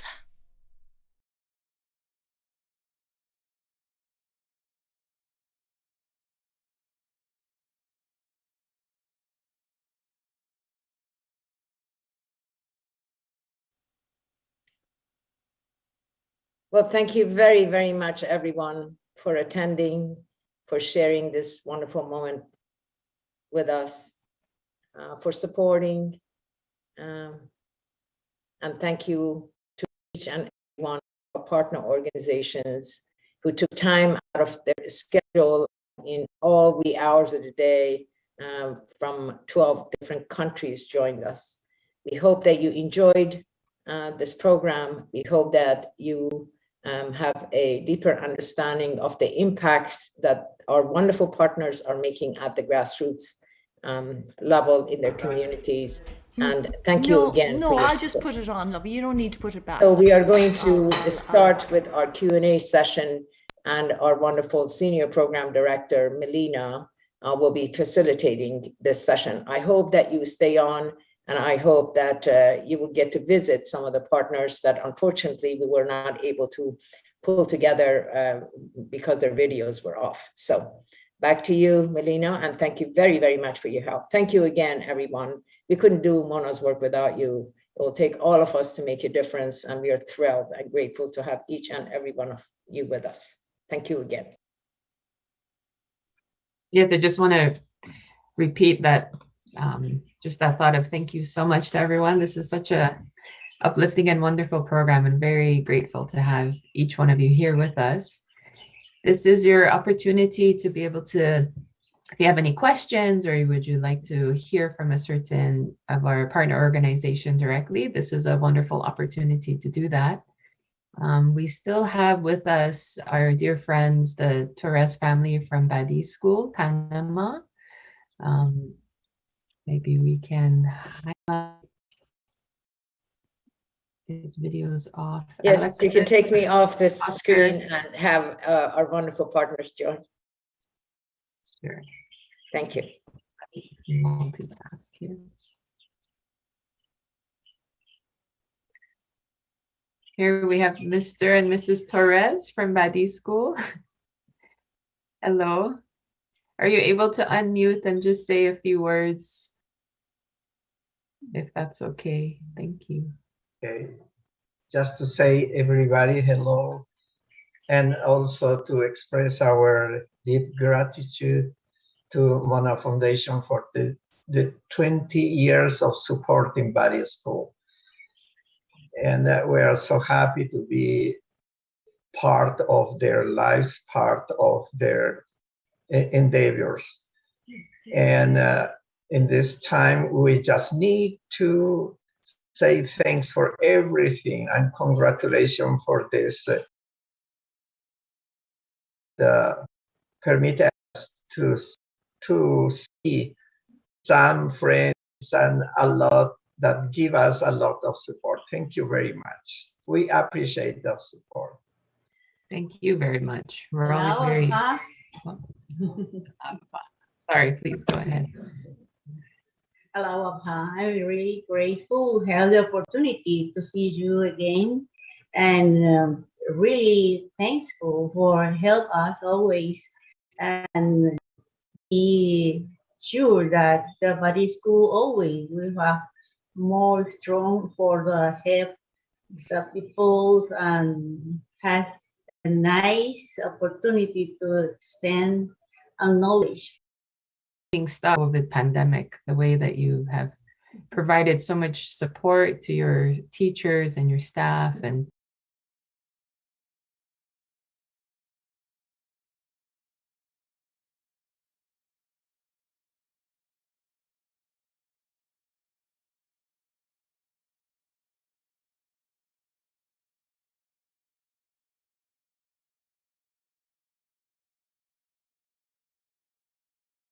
questions or anything anybody would like to say, anything to specifically for Badi School? Anything? Just great. To our dear friends in, you're currently in, to representatives from Parent University. We have Michelle Rice and Michael, but I believe his video is off, so we're not able to spotlight him. So we see you, Michelle. I am well.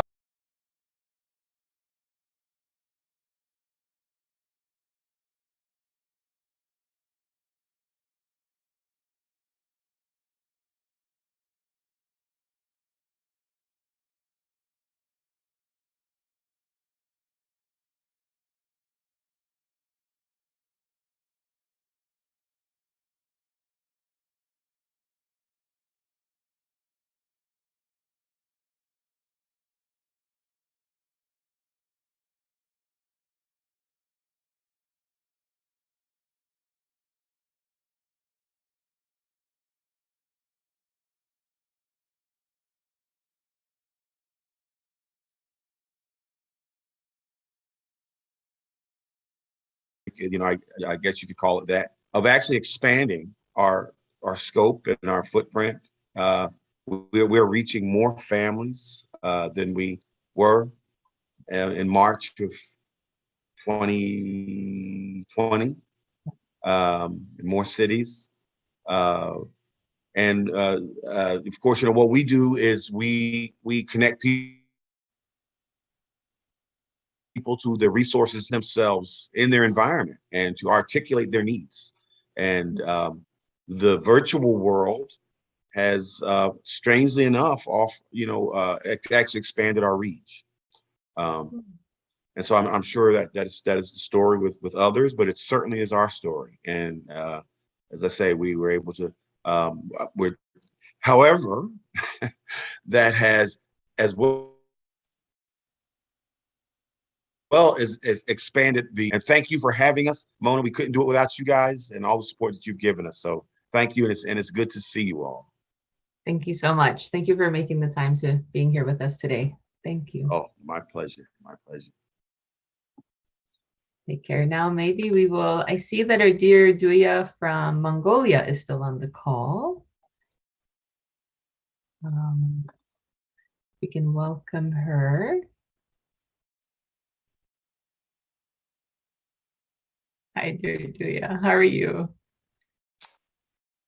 Hi, everyone. You would like to. Yeah, fine. The situation getting kind of worse in Mongolia this time. Pandemic. Yeah, sorry to hear that. You folks are back in lockdown. Yeah, again, but schools are little by little opening. Yeah.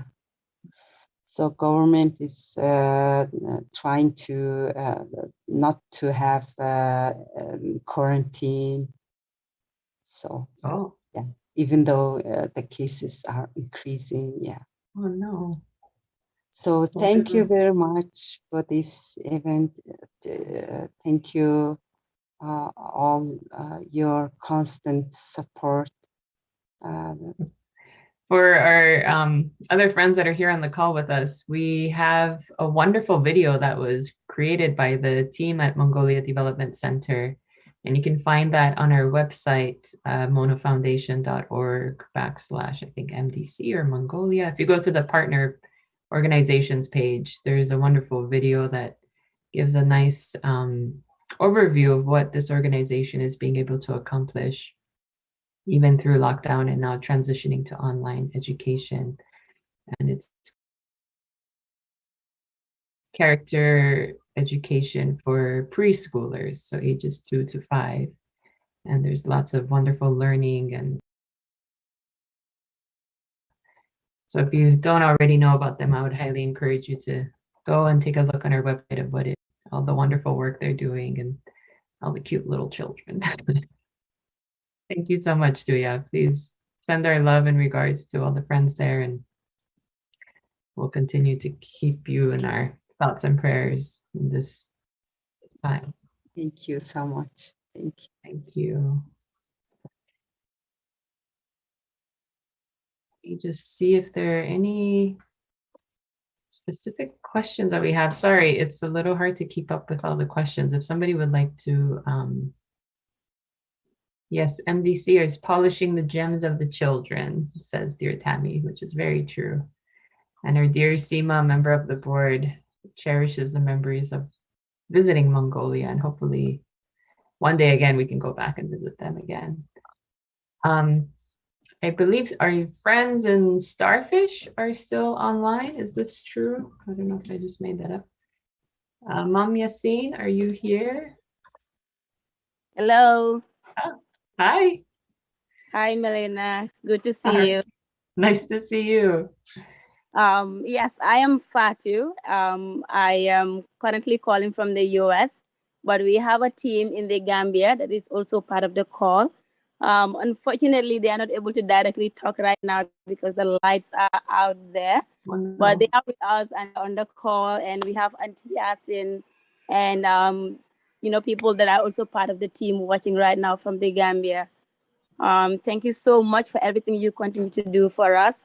It has been great working with Mona Foundation for years, and I think for these past years for us, some of our outstanding accomplishments include being able to work under COVID-19, especially because it was really hard for us as a developing country.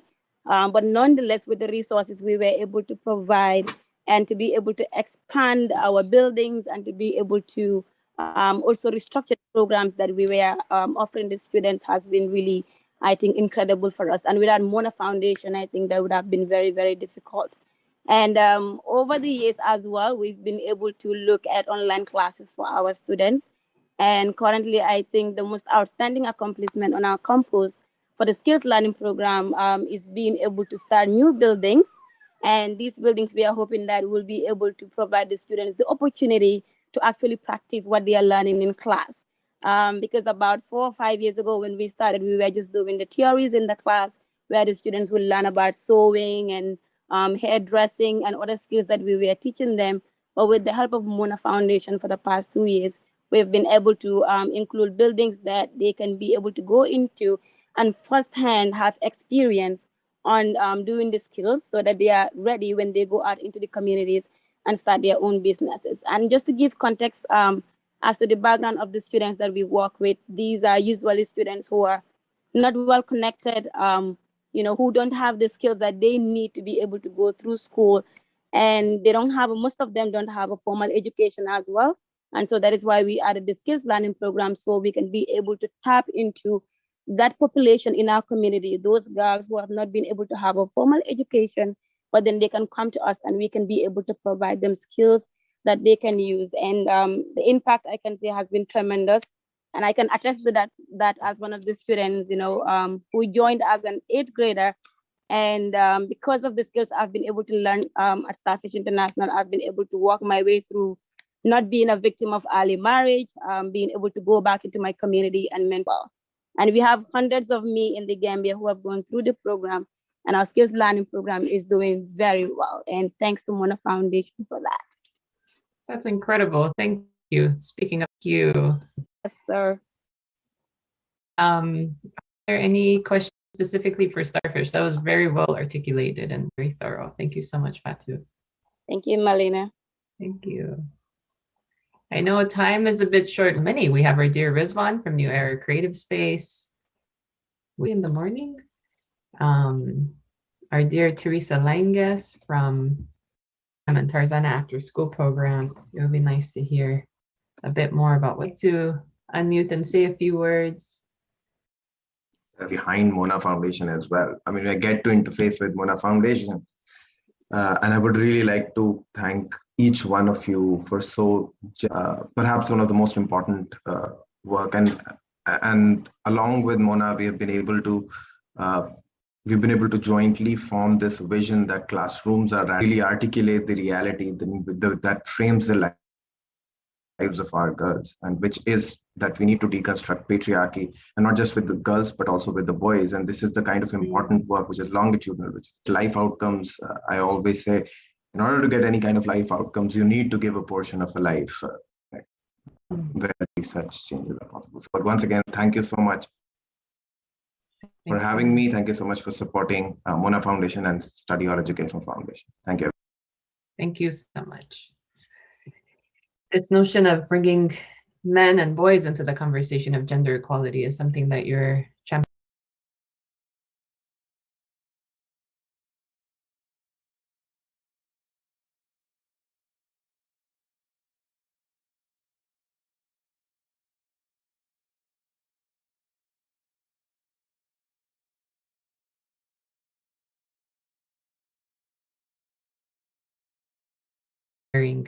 Is the word for everything that you folks are doing. So thank you so much. I know it can't be easy. So thank you. Yeah. I think naturally we can join over to our other wonderful organization in India at the Barley Institute, our dear Tahira. Thank you so much for being with us. Nice to see you, Melina, and congratulations for the wonderful gala tonight. And thank you very much to the Mona Foundation for all the support on behalf of all the staff and the trainees for supporting the education of thousands of girls from tribal India. And at present at the Barley Institute, we are lucky enough that our training has resumed after the second lockdown. And we just finished over with one batch of trainees, and a new batch of trainees has already started. And trainees are arriving every day for continuing the 6-month program. And of course, nothing would have been possible without all your generous support. Thank you so much. I think it's really more your perseverance that's allowing all this to continue.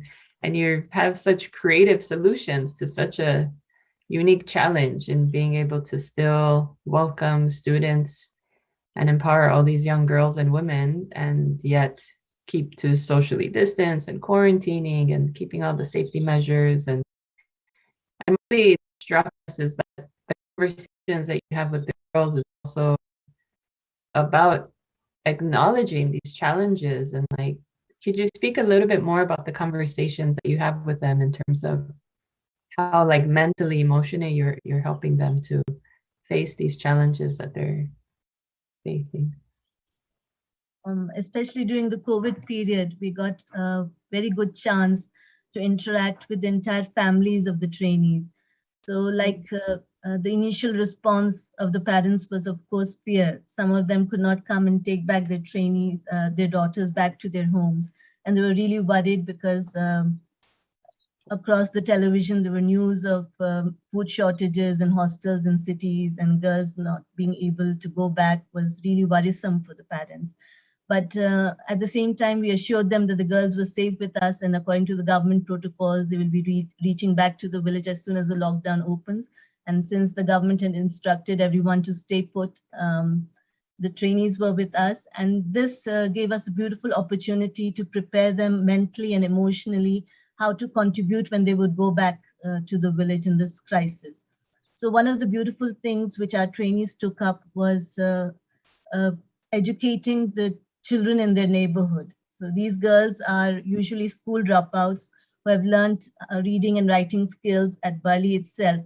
But when they went back, they proved to be a leader in their society, gathering all the children who could not go to school, because government schools in India are now beginning to reopen. And until now, they were closed, and digital education is not possible in the rural and tribal areas. So these girls took up the responsibility of providing education to all the children in the neighborhood. They also came up with very creative solutions, one of which I shared was that since they belong to agricultural families and milk was not being able to be sold in the markets, vegetables, the markets were closed during one period of time. So they started the solar drying, which we teach them at Barley, how to preserve vegetables, and preparing clarified butter, which is known as ghee, so that they could sell it later. And several simple, small initiatives taken by the girls, especially discussion with their families on how we can tackle the crisis, what could be the reason, tackling depression also among the people. So this was very important initiative by the trainees, and it helped many women see a positive side of preparing themselves to take over the challenge. That's incredible. Thank you, Martha. Thank you. Thank you for all that you're doing. Thank you. Now, maybe perhaps we can go over to Colombia, to our dear Leslie, representing from Fundaik. If you would like to share, Mona just recently began partnering with Fundaik, I believe, just last year, and specifically with the Supporting Community Leaders program. Fundaik does have a wide range of programs that they offer the community, but if you don't mind sharing with us a bit, Leslie, overview of what is the Supporting Community Leaders program, we'd appreciate it. Thank you. No, thank you to Mona Foundation for this very nice and inspirational program. The Supporting Community Leaders is a program that tries to complement the education that youth receive in higher education institutions, and also trying to put away all the obstacles that exist in our country for youth to really have access to higher education. So it has been, we have gratitude to Mona Foundation for supporting the youth of this program, because through the pandemic, through the complementary education that they received with the program, it gave them the inspiration and the hope to continue with their studies. and also to try to motivate them to use all spaces available, all resources available in their community to confront the very hard economic situation that everybody is facing with the pandemic, especially in terms of accessing food. So many of the youth, while they're continuing the program, receiving this complementary education that connects the career they're studying with the problems of the community, they could start different service projects and also productive projects that could help their families and their community to really face this economic situation and improve and continue and contribute to improve the livelihoods of other families in their communities. So thank you very much for inviting us, and I'm very happy to know also of all the efforts that all these organizations around the world are doing to improve education. Thank you. And it's wonderful. Oh, yes. Excuse me, if I may add a comment in follow-up to what Leslie said. And I would ask Laura to please put the link to the page to Fondiac page in the chat for people who are still on the call. I think it's one of the most incredibly inspiring organizations that we have partnered with. We have so much to learn because they've been in the field of development for the past 40 years, and through very scientific methodologies and very experiential methods, they have learned how to be most effective in transforming lives and in changing and empowering people to lead their own development. I think that we wish we had more time to show what we so far have learned, but I really would like to encourage everyone, particularly those people who are interested in learning what actually happens at the field level, to please take the moment to study the brief that we at least have on our website of them. And then, of course, I wanted to just call out, it's one of our new partnerships. We're very proud, very happy to be able to contribute in a very small way, a share, and hope that all of you on this call will take the time to learn more about this organization and follow them, so that you can add to your own deeper understanding of how change happens for the better in the field. Thank you, Leslie, for all you're doing, and our best regards to each and every one of your staff members. Thank you, Magna. Yes, thank you, Magna. Now we can go to a nearby neighbor in AdCam. I know it's a bit, I'm not sure if we have anybody on the call that speaks both Portuguese and English. We were asked for a translator, but you can at least say hello. Your English is much better, I think, than you think it is. We have communicated before, and so you can at least say hello and hear some words from you. Hello, dear friends. Melina, I have here my son is translate for the better. Queremos agradecer todo o esforço e carinho da Mona Foundation. A little bit louder, guys. Mais alto. Queremos agradecer. Okay. Todo carinho e dedicação da Mona Foundation. If you speak in Persian, I can translate it. Okay. Hi, Payam. Good to see you. خیلی دلم میخواست از همگی شما تشکر بکنم از تمام محبت‌های مونا فوندیشن برای ادکم. He wants to thank everyone for, especially all the people in Mona Foundation, for their help to AdCamp. مونا فوندیشن الان 10 سال هستش که به ادکمپ کمک میکنن. It's a few decades that Mona Foundation is helping AdCamp. و این دو سالی که ما الان مخصوصا این یک سالی که گذشت در قسمت کووید، این مریضی مشکل خیلی قوی در شهر ما بود. especially in the last year during the COVID, that was very bad in their city. واقعا اگر کمک مونا فوندیشن نبود ما خیلی مشکلات داشتیم اینجا. با کمک مونا فوندیشن تونستیم از نظر تکنولوژی، از نظر معلمامون رو از نظر تکنولوژی تربیت بدیم برای اینکه بتونن با بچه‌ها کار بکنن از راه دور، از راه آنلاین. With the help of Mona Foundation, the teachers were able to do teleeducation with the children at their homes. و مهمتر از همه از این قسمت این مریضی واقعا مشکلات خیلی اکونومیک برای افراد آورد اینجا و این مونا فوندیشن به ما کمک کرد که ما بتونیم از این طریق هم از طریق تولید مثلا اینجا برشون از طرف اگریکولتور بهشون از طریق کشت و کار بهشون یاد دادیم بتونن برای خودشون غذا بکارن، نه غذا بکارن، بتونن غذا داشته باشن. Especially one very important thing was the problem that people had with their income and loss of food during this pandemic, and with the help of Mona Foundation, they educated the people how to grow vegetables and how to prepare their food and basically not to starve.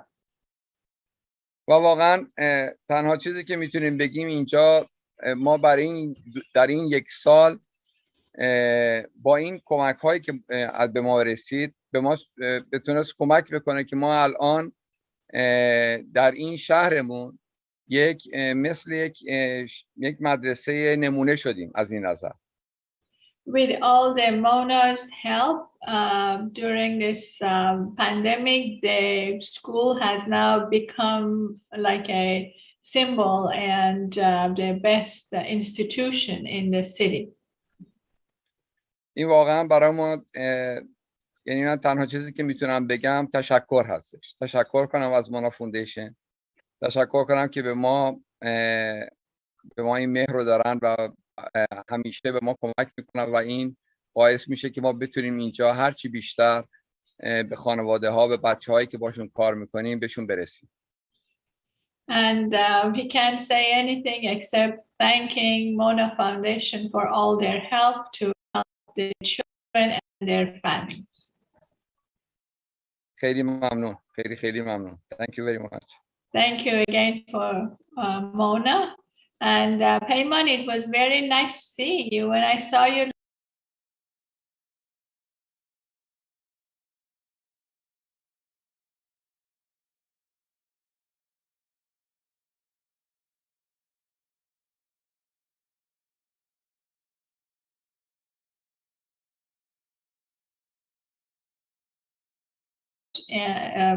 she's on Zoom, she can say.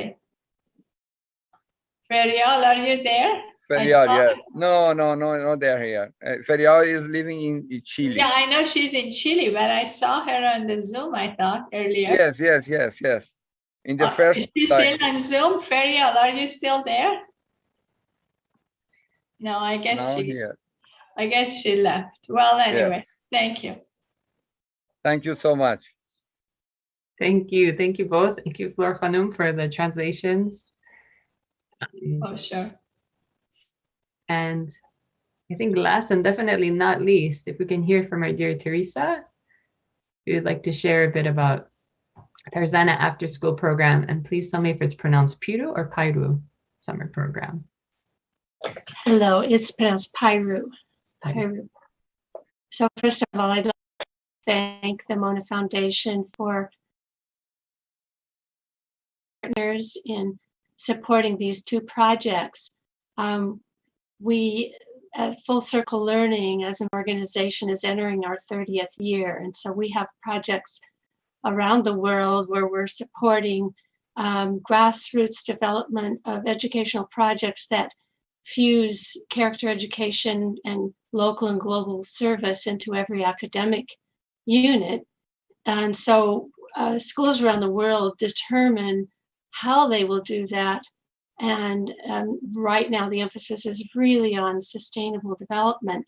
And this has been a challenge for everyone during the time of COVID, particularly in Piru and Tarzana.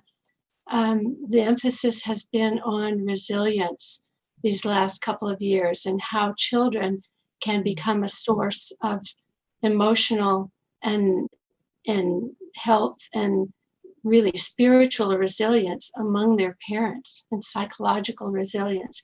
And because they've been developing these skills over the years, they're more equipped in some cases than their parents are to be the voice of hope and comfort.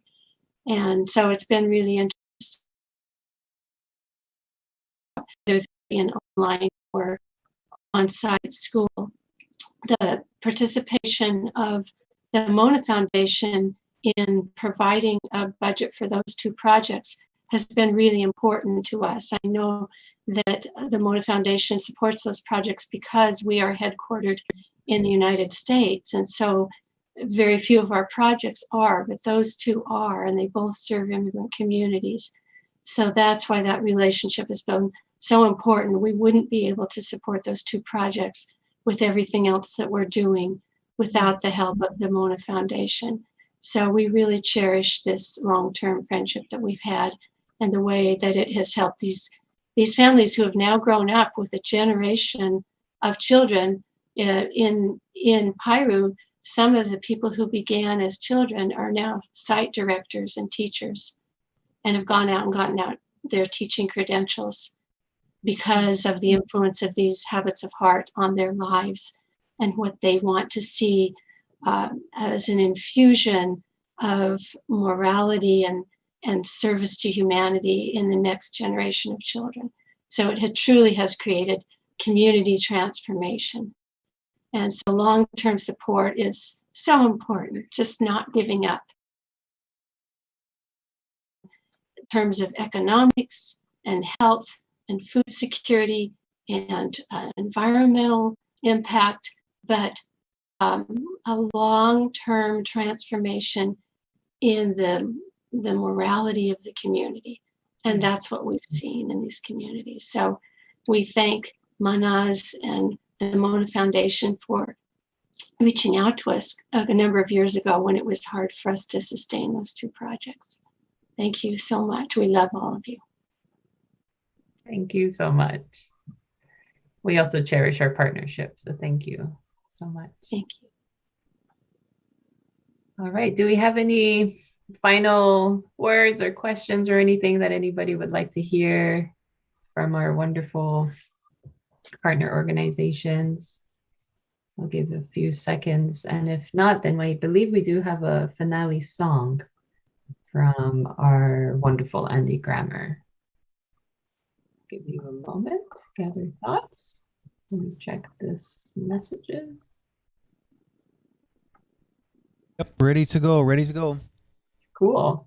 Thank you, everyone. Thank you for taking the time to be with us and making this such a uplifting and joyous event. And a special thank you to our dear partners for taking the time and sharing. You're all very busy and facing a lot. So thank you very much for being with us. And thank you to all of our wonderful donors and organizations and sponsors. All of this really isn't possible without all of that support. So a big thank you to everyone. And without further ado, our finale song. Thank you. Thank you so much. Thank you. Bye. I'm going to sing a song first dedicated to all the women that have gotten education from this, and also to the ones that will, because of your support, be getting more education. Let's not give up on them. This is called Don't Give Up on Me. I'm so psyched to be here. Thank you for having me. Here we go.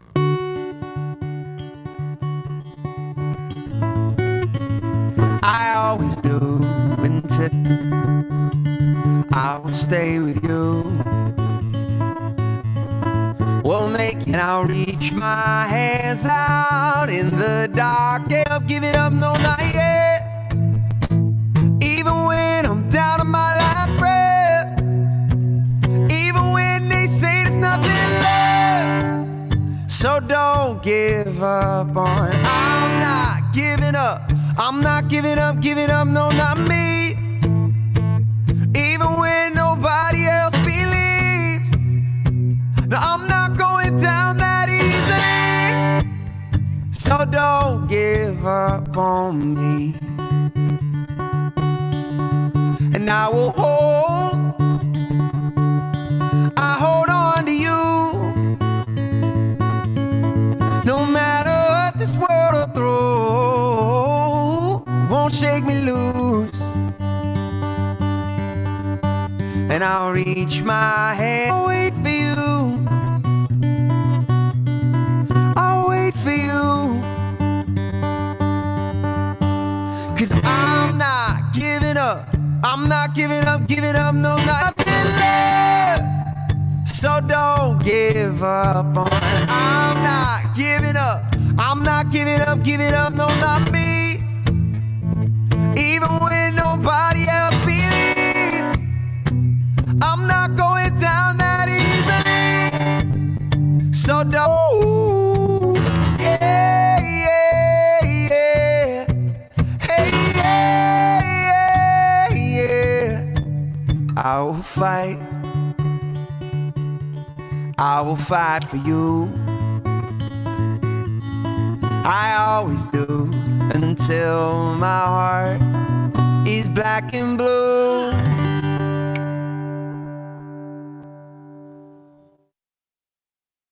Thank you for being with us today.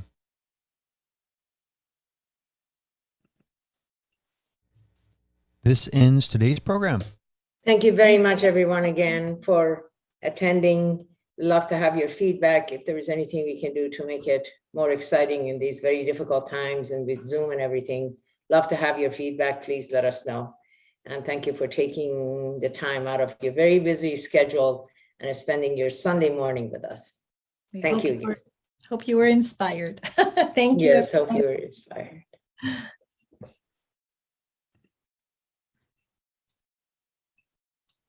People put